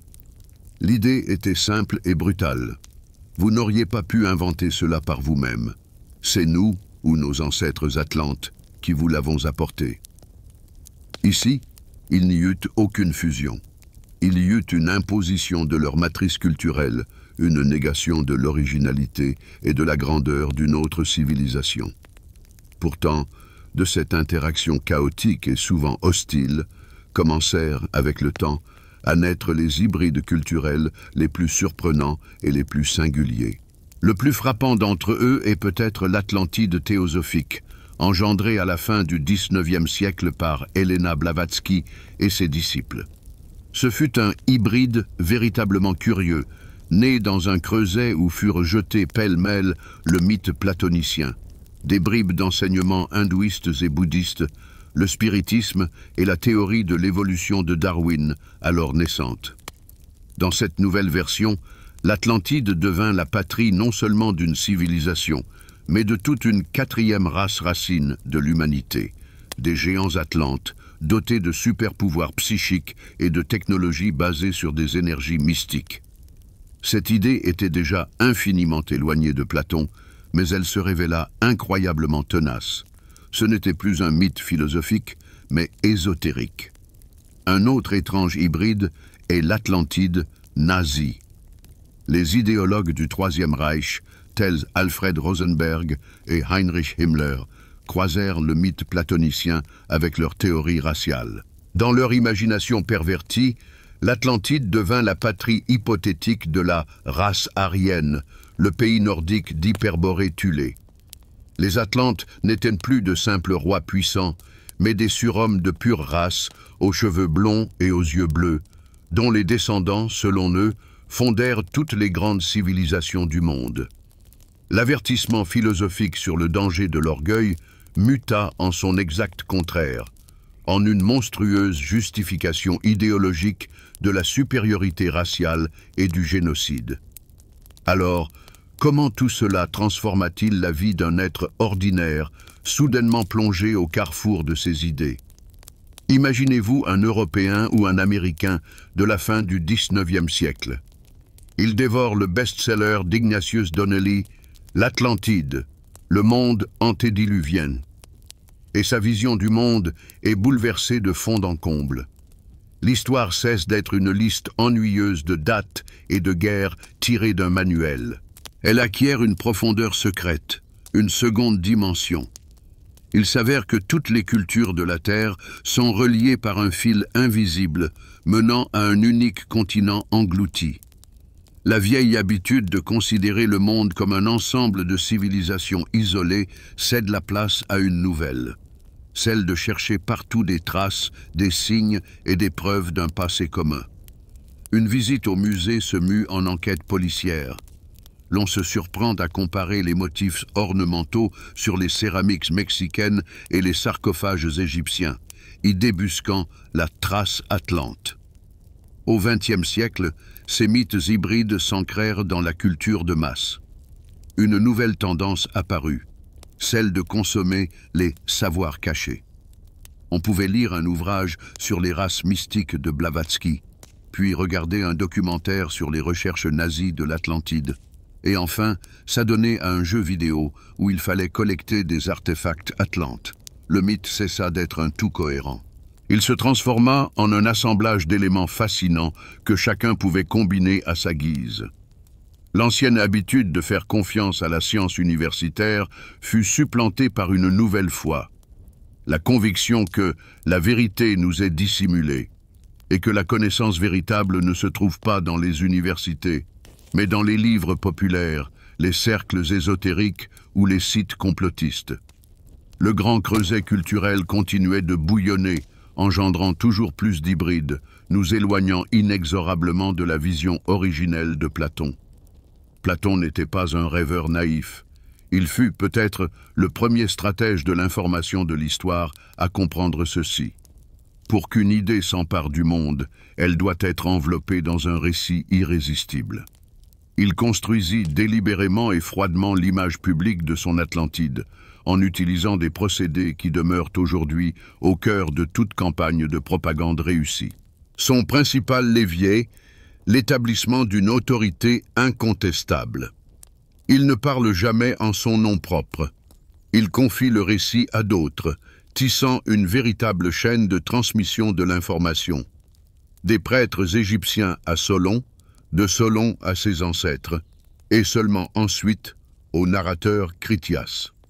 C'est un coup de génie qui transforme une fiction philosophique en un témoignage prétendument historique, issu de la source la plus ancienne et la plus sage de la Terre. Son deuxième procédé est la submersion par les faits. Il déverse sur l'auditeur une avalanche de détails concrets et mesurables. Les dimensions des canaux, la composition des métaux, le nombre de chars, la structure exacte de l'armée et même la liste des produits manufacturés. Ce flot de données crée l'illusion d'une authenticité totale. Il ne laisse ni le temps ni l'espace au doute. La conscience n'est plus occupée par la question « cela a-t-il réellement existé ?» mais par le traitement de l'information. L'orichalque, est-ce une sorte de bronze? Et combien d'éléphants pouvaient vivre sur une telle île? Ainsi fut créé le mythe, non pas par des allusions nébuleuses, mais par une description hyper réaliste, presque documentaire. Platon ne s'est pas contenté de raconter une histoire. Il a bâti, dans l'imagination de ses auditeurs, un monde entier qui semblait plus réel que la réalité environnante. Pourtant, là où il y a propagande, il y a toujours contre-propagande. Et le premier coup porté au mythe de l'Atlantide vint de l'adversaire le plus proche et le plus redoutable de Platon, son propre élève Aristote. Il lança, en somme, la première campagne de dénigrement contre l'Atlantide. Aristote, avec sa logique affûtée comme une lame de rasoir, discernait toute la construction de part en part. Il comprenait qu'il s'agissait d'un procédé littéraire et non d'un fait historique. Son contre-argument, parvenu jusqu'à nous via des paraphrases, était d'une simplicité et d'une élégance foudroyante. Le créateur de cette histoire l'a lui-même coulé. Ce n'était pas un simple scepticisme. C'était une attaque directe contre la crédibilité du récit, une tentative de le démystifier, de le ramener du domaine de l'histoire à celui de la poésie, d'où il était venu. Cette ligne de contre-propagande fut poursuivie par d'autres auteurs antiques. Par exemple, le célèbre géographe Strabone, qui s'efforçait de dresser la carte la plus précise du monde connu, considérait l'Atlantide avec une irritation non dissimulée. Pour lui, scientifique pragmatique, c'était un déchet informationnel, une interférence mythologique qui entravait la science sérieuse. Il considérait les tentatives de trouver l'île de Platon aussi absurdes que la recherche du royaume d'Hadès. C'est ainsi que perdura cette confrontation pendant des siècles. D'un côté, une légende épique et séduisante, de l'autre, le scepticisme froid et rationnel des savants, qui tentaient de prouver que le roi est nu et que l'île était purement fictive. Et c'est ici que nous abordons la règle fondamentale de toute guerre de l'information. L'histoire est toujours écrite par les vainqueurs. Et dans la guerre pour les esprits de l'humanité, ce ne fut pas le scepticisme lucide d'Aristote qui l'emporta, mais le mythe captivant de Platon. Pourquoi? Parce qu'une bonne histoire est toujours plus forte qu'un fait ennuyeux. La version officielle, la version perdante défendue par les savants, affirmait « L'Atlantide est une allégorie philosophique complexe sur les vices de la tyrannie ». Cette version était juste, mais elle n'enflammait pas l'imagination. Tandis que la version gagnante, celle qui se répandit dans le peuple, proclamait « Une grande empire aux richesses inouïes a existé et elle peut encore être retrouvée ». Prenons l'exemple d'un événement, la découverte de l'Amérique. Du point de vue de la version académique perdante, cela n'avait aucun lien avec Platon. Mais du point de vue de la version populaire gagnante, cela devint la preuve principale. Les pyramides, les calendriers, les routes incas, tout cela fut immédiatement déclaré héritage des Atlantes. La version officielle, écrite par Platon, l'histoire de la guerre entre Athènes et l'Atlantide, fut entièrement réécrite par les vainqueurs. Il s'agissait désormais de l'histoire de la colonisation de l'Amérique par les Atlantes. Le texte resta le même, mais sa lecture changea radicalement, s'adaptant aux besoins de la nouvelle ère. Platon perdit sa propre guerre de l'information. Son subtil message philosophique fut enseveli sous une légende brute, mais incroyablement séduisante, celle d'un monde perdu, regorgeant d'or et d'aventures. Si la découverte des Amériques fut le premier jalon marquant la distorsion irréversible de l'idée de l'Atlantide, le second, et sans doute le dernier point de non-retour, fut franchi à la fin du XIXe siècle. Ce fut une époque de profonds bouleversements. La révolution industrielle, l'effondrement des anciens empires, l'apogée du colonialisme et surtout l'émergence de la théorie de l'évolution de Darwin, qui porta un coup dévastateur à la vision religieuse du monde. L'humanité se retrouva plongée dans un vide spirituel, dépossédée de ses mythes ancestraux et désespérément en quête de nouvelles narratives. Et dans ce vide, telle une attraction cosmique, une version renouvelée, mutante et irrésistiblement séduisante de l'Atlantide s'engouffra. La décision fatale qui transforma définitivement une parabole philosophique en dogme ésotérique fut la publication de 2 ouvrages. Le premier, Atlantis, The Antediluvian World, d'Ignatius Donnelly, paru en 1882. Donnelly, un représentant du Congrès américain et écrivain autodidacte, opéra une véritable révolution.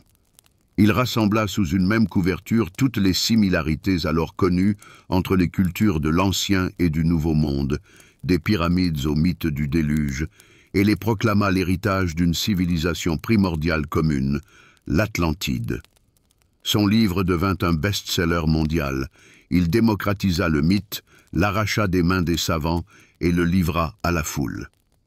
Après Donnelly, l'Atlantide cessa d'être un sujet de débat pour devenir un acte de foi.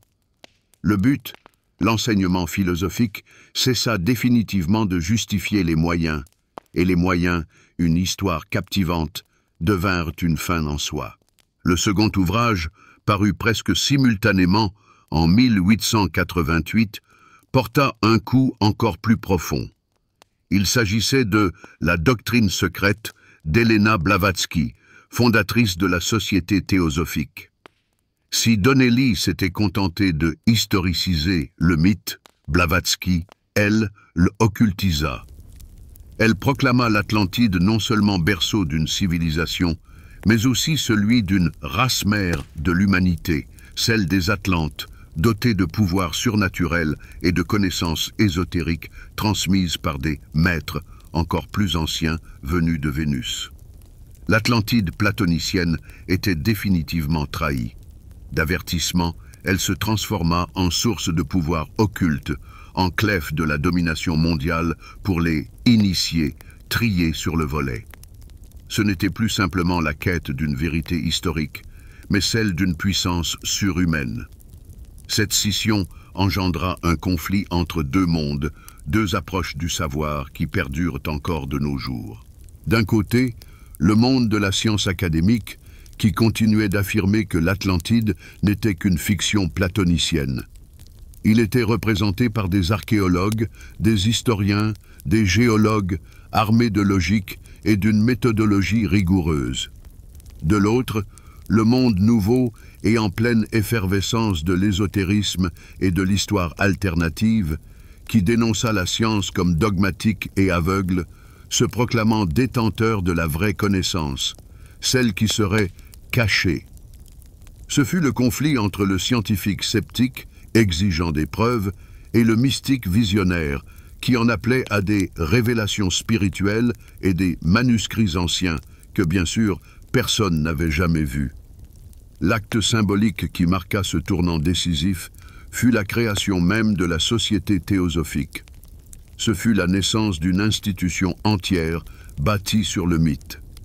L'Atlantide, de simple figure littéraire, se mua en dogme central d'une nouvelle religion syncrétique. C'était un peu comme si une église avait surgi autour du Seigneur des Anneaux, vouant un culte au Valar et cherchant le chemin vers Valinor. Blavatsky et ses adeptes ne se contentaient pas de croire en l'Atlantide. Ils affirmaient être en contact astral direct avec ces sages survivants. Ce fut une rupture totale et définitive avec la réalité, avec la pensée rationnelle, avec l'esprit même de la philosophie grecque qui avait pourtant donné naissance à cette histoire. Ce moment marqua le point de non-retour, car il légitima une approche radicalement nouvelle du traitement de l'information. Il proclama le droit de chacun à s'approprier un mythe ancien, à le gorger de ses propres fantaisies et à le proclamer vérité supérieure. Il créa un précédent qui ouvrit la boîte de Pandore. Après Blavatsky, des dizaines d'autres prophètes et contactés firent leur apparition, chacun avec sa version de l'Atlantide.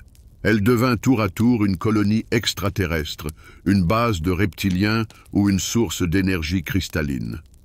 L'intention originelle de Platon, si subtile et profonde, une parabole sur la lutte entre l'ordre et le chaos, la raison et les passions, fut ensevelie sous un monceau de fantaisie, certes incroyablement attrayante pour la conscience populaire, mais n'en restant pas moins des ordures. Ce fut la trahison finale de l'idée. L'Atlantide, conçue comme un outil pour éveiller la pensée critique, devint son principal ennemi, se transformant en symbole d'une foi, ne requérant aucune preuve et ne tolérant aucun doute. Alors, qui sortit gagnant et qui perdant dans ce nouveau monde né après le grand bouleversement de la fin du XIXe siècle? Les vainqueurs ne furent ni les hommes politiques ni les généraux. Une toute nouvelle élite émergea, l'élite des marchands de secrets. Il s'agissait d'auteurs comme Ignatius Donnelly, qui surent transformer une mythologie complexe en un best-seller de vulgarisation scientifique captivant.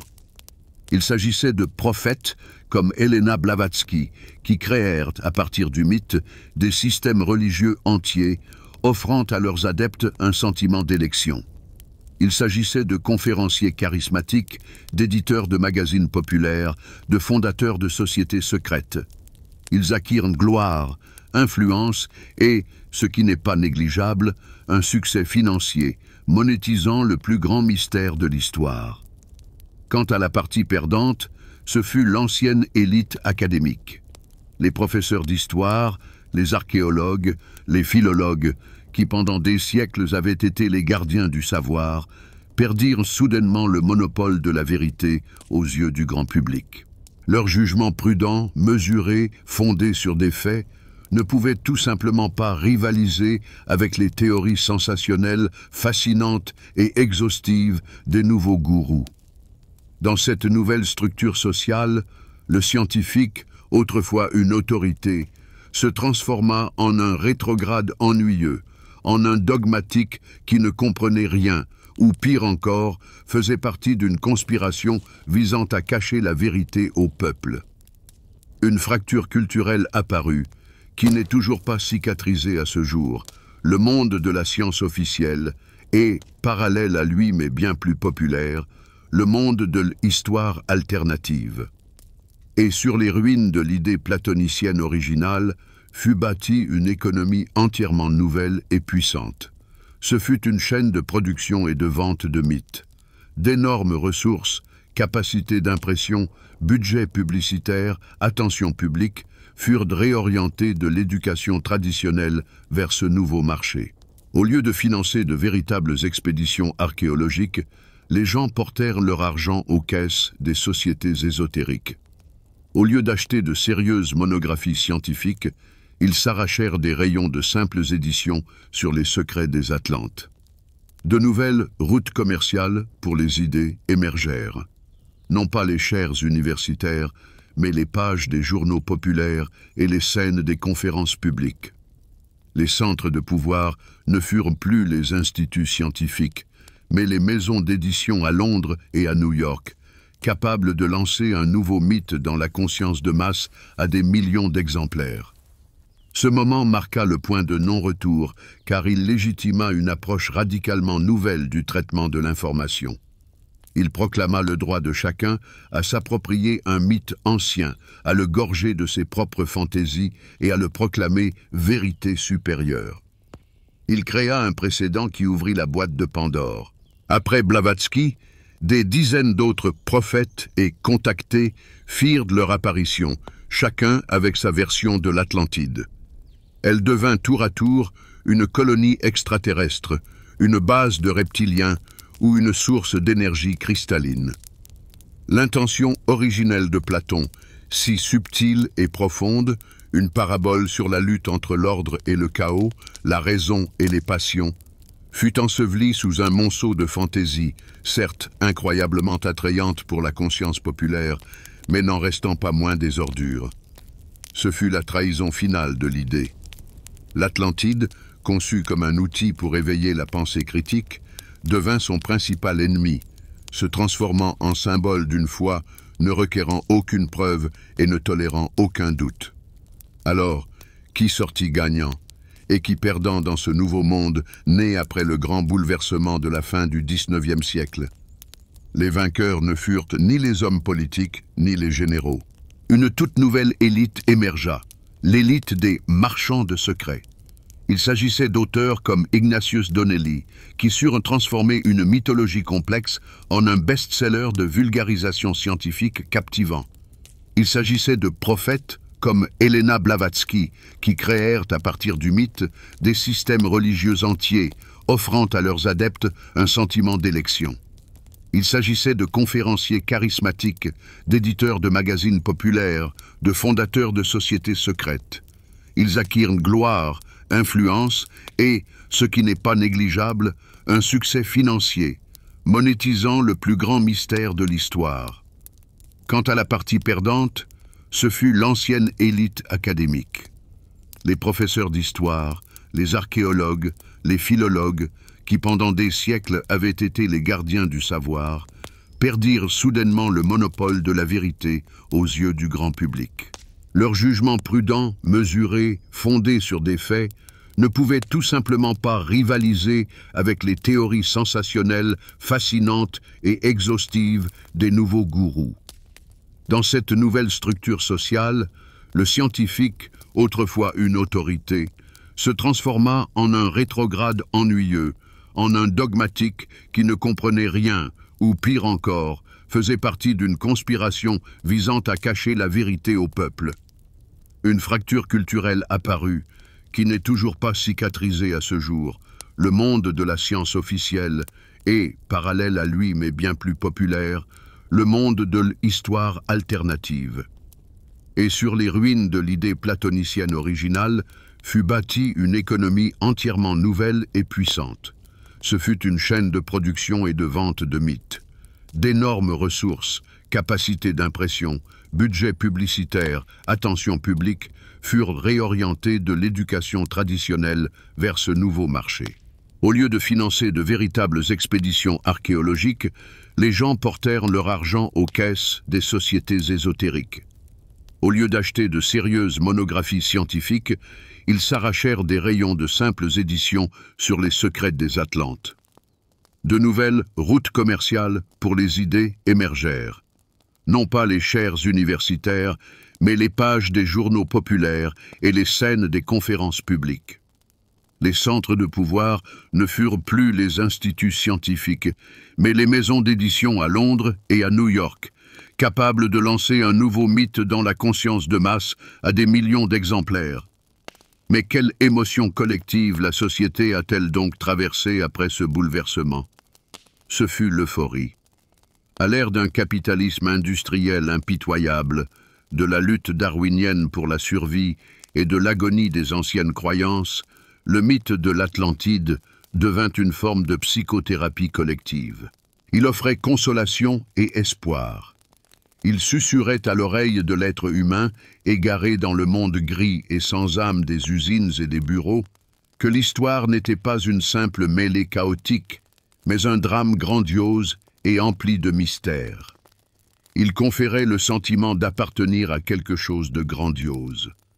La foi en l'Atlantide représentait une forme d'évasion, une fuite vers un monde magnifique et magique, où régnaient des rois sages, où existaient des super-technologies et où l'âme était immortelle. Ce fut une rébellion romantique contre une réalité terne et matérialiste. Mais cette euphorie cachait un revers sombre, le traumatisme collectif de la perte d'un langage commun. La vision du monde de millions de personnes s'en trouva transformée. Un glissement fondamental s'opéra dans la compréhension de ce qu'étaient la vérité et la preuve. Le critère scientifique, fondé sur les faits et la logique, fut supplanté par de nouveaux paramètres, l'intuition, le sentiment personnel de la vérité, la foi en l'autorité du prophète. Si, auparavant, la vérité était quelque chose à prouver, elle devint désormais quelque chose à découvrir en soi ou à recevoir sous forme de révélation. Au bout du compte, ce bouleversement engendra une société profondément infectée par le virus de la méfiance envers les institutions officielles. Il enseigna aux gens à chercher un sens caché, une double lecture et une conspiration mondiale en toutes choses. Il créa une sous-culture entière, vivant dans son propre univers informationnel, avec ses héros, ses ennemis et ses dogmes inébranlables. Et nous, au XXIe siècle, sommes les héritiers directs de cette scission. Internet n'a fait que décupler et accélérer les processus amorcés il y a 1 siècle et demi.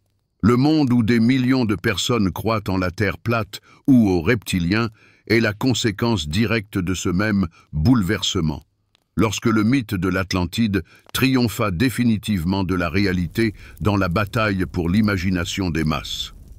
Pour comprendre l'Atlantide, il faut comprendre Platon. Et pour comprendre Platon, il faut saisir une idée unique, mais omni-englobante, qui constitua le fondement de toute sa vision du monde. Il s'agit de sa célèbre théorie des idées, ou théorie des formes. Platon était convaincu que notre monde matériel et sensible n'était qu'une ombre pâle, déformée et en perpétuelle mutation d'un autre monde, le monde véritable. Le monde des archétypes éternels, parfaits et immuables, les idées. Il n'existe pas seulement une multitude de choses belles, mais l'idée même de beauté.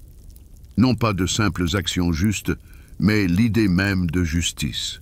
Notre tâche, en tant qu'êtres humains, est de nous détourner de ce monde caverneux d'ombre et, par la raison, de percer jusqu'à la contemplation du monde rayonnant de la réalité authentique. Et toute l'histoire de l'Atlantide est une grandiose illustration de cette théorie. Les Athènes mythiques de l'Antiquité sont l'incarnation terrestre de l'idée de l'état idéal. Quant à l'Atlantide, elle est l'incarnation du monde de la matière, embourbée dans la quête des ombres, la richesse, le pouvoir, le territoire.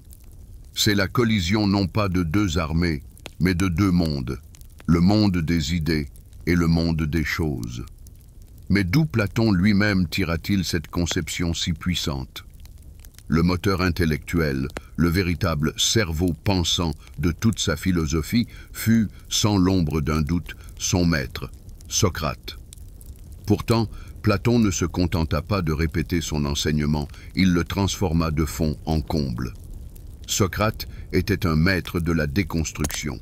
Sa méthode, la célèbre dialectique, visait à démontrer à son interlocuteur, par une série de questions incisives, la fragilité et les contradictions de ses propres convictions, le menant à l'aporie, cette impasse intellectuelle qui révèle la conscience de sa propre ignorance. Socrate déblayait le terrain, abattant les constructions vétustes des opinions erronées. Mais il n'offrait aucun plan pour un nouvel édifice. Sa mission était de purifier, non de bâtir. Platon, ayant vécu l'exécution de son maître, comprit que la seule démolition ne suffisait pas. Sur le terrain déblayé par Socrate, il fallait désormais construire. Et il reprit la méthode socratique, mais l'orienta dans une direction nouvelle. Si le dialogue de Socrate menait vers le bas, à la prise de conscience de sa propre ignorance, le dialogue platonicien, lui, menait vers le haut, vers la connaissance des idées éternelles. Et pour cette édification, il lui fallut un outil absolument nouveau dont Socrate était démuni, le mythe. Un mythe capable non seulement de prouver logiquement, mais aussi de démontrer et de convaincre émotionnellement. L'Atlantide devint son principal matériau de construction, son argument de choc, destiné non tant à démolir le mensonge qu'à ancrer la vérité dans l'esprit de ceux qui n'étaient pas aptes à la pure philosophie. Mais contre qui cette nouvelle arme intellectuelle était-elle dirigée? Le terrain de bataille pour Platon n'était pas seulement la politique, mais aussi la philosophie. Et son principal adversaire n'était ni la tyrannie ni l'ochlocratie, mais tout un courant philosophique, les sophistes. Les sophistes étaient des professeurs de sagesse professionnelle, qui enseignaient à la jeunesse l'art de la rhétorique, l'habileté à convaincre les foules et à remporter les débats judiciaires. Leur credo s'exprimait dans la célèbre formule de Protagoras: « L'homme est la mesure de toute chose ». Pour eux, il n'existait pas de vérité absolue ou de justice absolue. La vérité était ce en quoi l'on réussissait à convaincre les autres. La justice, ce qui avantageait le plus fort. Leur philosophie était celle du relativisme, du pragmatisme et du succès à tout prix. Pour Platon, qui croyait en un monde des idées éternelles et inébranlables, la doctrine des sophistes n'était pas qu'une simple erreur. C'était une maladie vénéneuse, rongeant l'âme humaine et les fondements de l'État. Toute sa philosophie fut une guerre totale contre la sophistique. Et dans cette guerre, le récit de l'Atlantide fut son arme la plus redoutable. Car qu'est-ce que l'Atlantide, si l'on l'observe sous ce prisme? C'est précisément l'état sophistique idéal. C'est une civilisation qui érigea en valeur suprême ce que les sophistes enseignaient: la force, la richesse, la supériorité technologique et l'art d'imposer sa volonté aux autres. Ainsi, la joute intellectuelle entre Platon et les sophistes ne se limitait pas aux débats académiques. Elle façonnait également la politique et la culture concrète d'Athènes. La légende de l'Atlantide en devint l'apogée.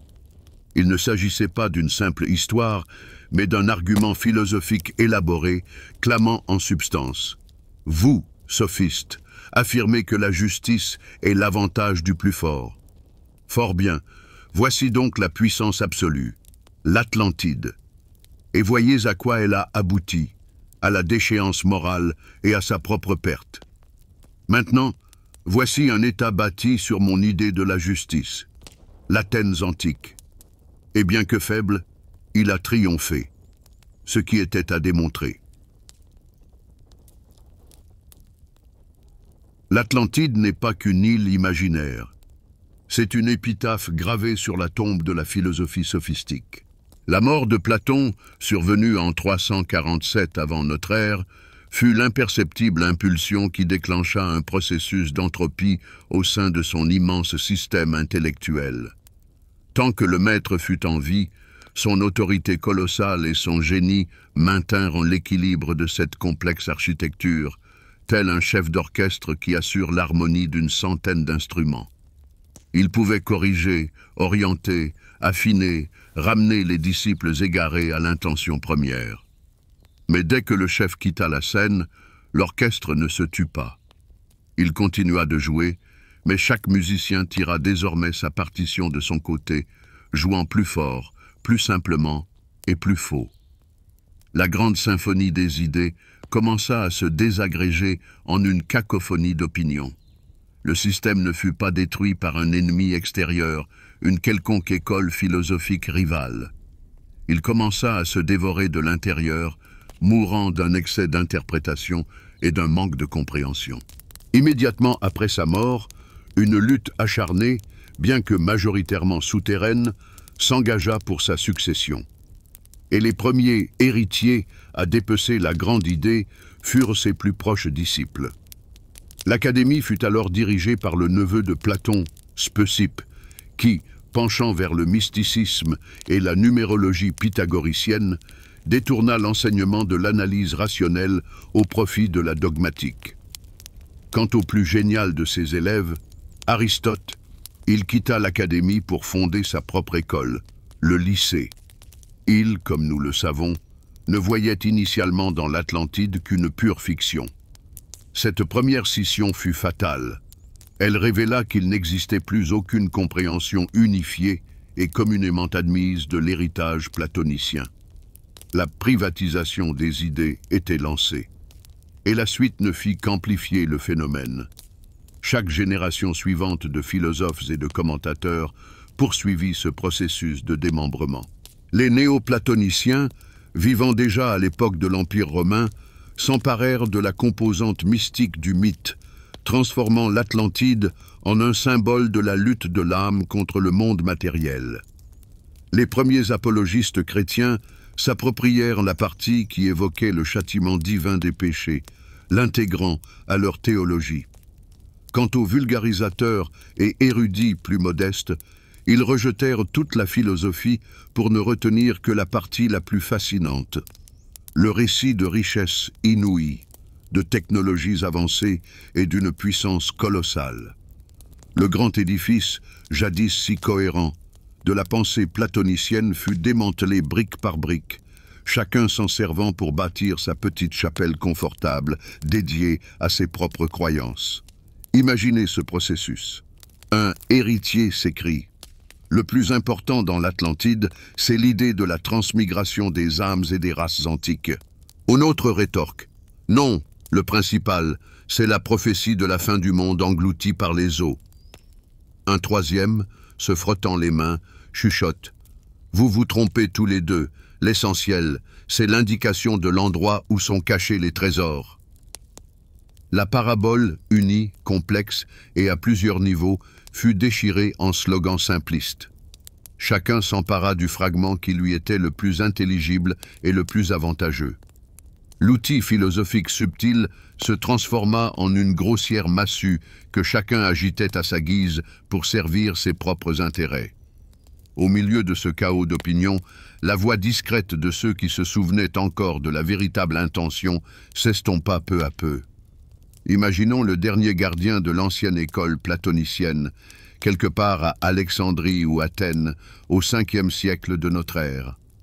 Il siège dans sa bibliothèque, entouré de rouleaux, tandis qu'hors de ses murs, le monde antique s'effondre. Il voit les foules s'enthousiasmer pour des doctrines nouvelles, simples et véhémentes. Il tente d'expliquer à ses rares disciples que l'Atlantide n'est ni une prophétie, ni une carte au trésor, mais une allégorie d'une grande complexité sur la nature de l'état et de l'âme. Mais personne ne l'écoute.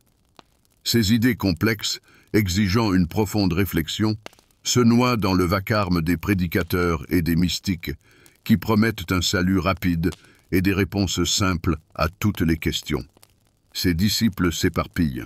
La bibliothèque, où sont conservés de précieux manuscrits, est incendiée par des fanatiques qui la considèrent comme un foyer d'hérésie païenne. Et il meurt dans l'anonymat, emportant avec lui, dans la tombe, la clé authentique, l'original, de la compréhension du mythe. Sa mort n'est pas seulement celle d'un homme, c'est la mort symbolique de l'idée elle-même dans sa forme originelle. La dernière flamme de la raison, allumée par Platon, s'est éteinte. Ainsi s'acheva le premier grand cycle de vie de cette idée. Le système, forgé par le génie d'un seul homme, n'a pas résisté à l'épreuve du temps et de la nature humaine. Les héritiers, au lieu de préserver et de développer cet immense héritage, l'ont démantelé et dénaturé au point de le rendre méconnaissable. Sur les ruines de cette cathédrale philosophique majestueuse ne subsistèrent que des fragments épars, mais éclatants et séduisants pour la foule, chacune d'eux étant désormais destinée à vivre sa propre existence distincte. L'époque des grandes idées s'était close. Commençait celle du grand oubli. Après la chute de l'Empire romain et la disparition de la civilisation antique, l'idée de l'Atlantide, avec la majeure partie de la philosophie grecque, plongea dans un long sommeil de près d'un millénaire. Les siècles d'oubli s'installèrent. Il ne s'agissait pas d'une simple perte d'intérêt, mais d'une catastrophe tant physique qu'intellectuelle. Les grandes bibliothèques, telles que celle d'Alexandrie, furent la proie des flammes, et les inestimables rouleaux de papyrus s'effritèrent en poussière. Les textes de Platon devinrent d'une rareté incroyable. La majeure partie de l'Europe avait tout simplement désappris à lire le grec. Les fragments rescapés du savoir antique ne survécurent qu'en 2 lieux, dans des scriptoria monastiques isolés, où des moines copiaient mécaniquement des textes qu'ils ne comprenaient pas, et surtout en Orient. Le monde arabe, qui connaissait alors son âge d'or, traduisait, commentait et préservait les œuvres des philosophes grecs, tandis que l'Europe sombrait dans un désert intellectuel. L'Atlantide se transforma en un mythe englouti d'une île engloutie, un double oubli. Le moment de la redécouverte survint au XVe siècle, dans le berceau de la Renaissance italienne, à Florence. Ce moment eut un nom et une adresse précis. Son nom, Marsile Ficin, philosophe et traducteur de génie. Son adresse, la villa de Careggi, que lui offrit son protecteur, le souverain de Florence, Cosme de Médicis. Cosme, l'un des hommes les plus riches et les plus influents de son temps, était obsédé par l'idée de ressusciter la philosophie platonicienne. Il se procura un précieux manuscrit grec contenant l'intégralité des dialogues de Platon et confia à Ficine la tâche de les traduire entièrement en latin, la langue universelle de la science européenne de l'époque. Ce fut une commande d'une ampleur titanesque qui changea le cours de l'histoire. Lorsque Ficine acheva son labeur et publia, en 1484, la première traduction latine complète de Platon, l'effet fut celui d'une bombe intellectuelle. L'Europe, qui pendant des siècles avait été soumise à une diète stricte de théologie et de scolastique, accéda soudain à un tout nouveau monde d'idées. C'était comme si, aujourd'hui, nous découvrions une bibliothèque complète et intacte d'une civilisation extraterrestre hautement évoluée. Les humanistes européens se jetèrent avidement sur ces textes. Et parmi les considérations philosophiques sur l'âme, l'état et la connaissance, ils découvrirent, à leur grande surprise, un récit détaillé et captivant d'un puissant empire préhistorique, anéanti par un cataclysme. L'Atlantide ressuscitait des limbes. Les nouvelles époques ne lisent jamais les textes anciens comme l'ont fait leurs contemporains. Elles y projettent toujours leur propre signification, leurs peurs et leurs espérances. La Renaissance ne fit pas exception. Les humanistes, vivant à l'ère des grandes découvertes géographiques, en lisant l'Atlantide, y virent moins une allégorie philosophique que quelque chose de tout à fait différent. Leur monde s'élargissait à une vitesse fulgurante. Christophe Colomb venait de revenir d'outre-mer. Les Portugais ouvraient la voie vers les Indes. L'idée même que des terres et des civilisations inconnues puissent exister au-delà de l'horizon cessa d'être une fantaisie pour devenir une réalité. Et voici qu'à cet instant précis, un texte ancien leur tombait entre les mains, où il était écrit noir sur blanc qu'au-delà des colonnes d'Hercule, c'est-à-dire dans l'océan Atlantique, avait jadis existé une île gigantesque qui était la porte vers d'autres terres. Une lecture erronée, fatale, s'était produite. La géographie abstraite et mythologique de Platon fut superposée à la carte du monde réel, tout juste découverte. Ce qui, pour un grec, était une métaphore du bout du monde, devint pour un marchand florentin ou un navigateur espagnol une indication directe, presque une instruction de navigation. Ainsi, lors de sa seconde naissance, l'Atlantide changea radicalement de nature. D'une parabole philosophique, elle se transforma en une énigme historique. D'un avertissement, elle devint une promesse. Les intellectuels de la Renaissance, désireux de faire revivre la sagesse antique, sans le vouloir, libérèrent un génie puissant et irrationnel. Ils voulaient ressusciter Platon le philosophe, mais ils donnèrent à la place une vie éternelle à son mythe le plus dangereux et le plus séduisant. Le long écho de l'oubli fut remplacé par le rugissement assourdissant d'une nouvelle obsession, d'une portée mondiale. Au tout début de notre enquête, nous avons été confrontés à un paradoxe. Comment une seule et unique histoire, racontée par un philosophe, a pu engendrer une obsession planétaire qui dure depuis plus de 2 millénaires. Et voici qu'ayant parcouru ce chemin gigantesque à travers les siècles, nous bouclons la boucle et découvrons que le problème non seulement n'a pas disparu, mais qu'il est devenu total. Au XXIe siècle, le mécanisme ingénieusement inventé par Platon a cessé d'être une exception et est devenu la règle principale de notre vie informationnelle. Nous vivons dans un monde construit sur le modèle de l'Atlantide. Des millions de personnes croient aujourd'hui, non pas en une, mais en des centaines d'îles imaginaires, théories du complot, fausses nouvelles, constructions idéologiques. Ces nouvelles Atlantides sont créées et propagées en utilisant les mêmes technologies platoniciennes, l'appel à une connaissance secrète, antique, qui nous serait cachée, la suppression de l'esprit critique par une avalanche de pseudo-faits et de preuves, et surtout, la connexion aux émotions les plus puissantes et profondes, la peur, la haine, le sentiment de sa propre exceptionnalité. Platon a créé son noble mensonge à la main. Aujourd'hui, les algorithmes des réseaux sociaux le font pour nous, construisant pour chacun d'entre nous une Atlantide personnelle, douillette et absolument impénétrable, dans laquelle nous nous sentons justes et protégés. Et c'est ici que se dresse devant nous le paradoxe central et insoluble de toute cette histoire, sa grande ironie. La plus grande histoire sur les dangers de la fiction est elle-même devenue la fiction la plus dangereuse et la plus puissante de l'histoire. Platon a créé l'Atlantide comme un avertissement. Il a bâti un simulateur intellectuel de catastrophe pour montrer où mène l'abandon de la raison et la complaisance envers les passions. Il, tel un parent attentif, a placé un épouvantail terrifiant au bord du précipice afin que les enfants ne s'en approchent pas. Mais l'imprévu s'est produit. L'humanité n'a pas eu peur de l'épouvantail. Elle en est tombée amoureuse. Elle a commencé à l'admirer, à le vénérer, à essayer de lui ressembler. Au lieu de voir dans l'Atlantide un avertissement, nous y avons vu un rêve de pouvoir illimité, de super technologie, de domination mondiale. L'histoire, qui devait être un vaccin contre l'orgueil, s'est transformée en son plus puissant stupéfiant. Et c'est là sa leçon la plus importante et la plus effrayante. Même l'outil le plus génial, créé pour l'illumination entre les mains de l'homme, se transforme inévitablement en son contraire. Nous avons retracé la naissance de cette idée dans le silence de l'Académie athénienne, son évasion à l'ère des grandes découvertes, sa mutation entre les mains des mystiques et des idéologues, et comment elle vit aujourd'hui sur chacun de nos écrans. Ce voyage n'était pas la quête d'une île engloutie.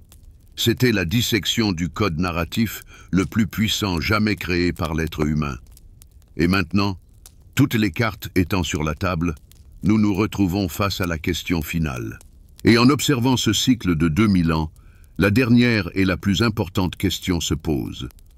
Notre attirance pour les mythes grandioses et universels est-elle une propriété innée de notre conscience, une sorte de système d'exploitation que nous sommes incapables de modifier? Ou bien avons-nous, nous, êtres humains du XXIe siècle, armés de la connaissance du fonctionnement de ces virus mentaux, une chance de nous échapper de cette caverne platonicienne, même si, au-delà de ses limites, nous attend non pas un monde resplendissant d'idées, mais une réalité froide, complexe et dépourvue de réponses simples?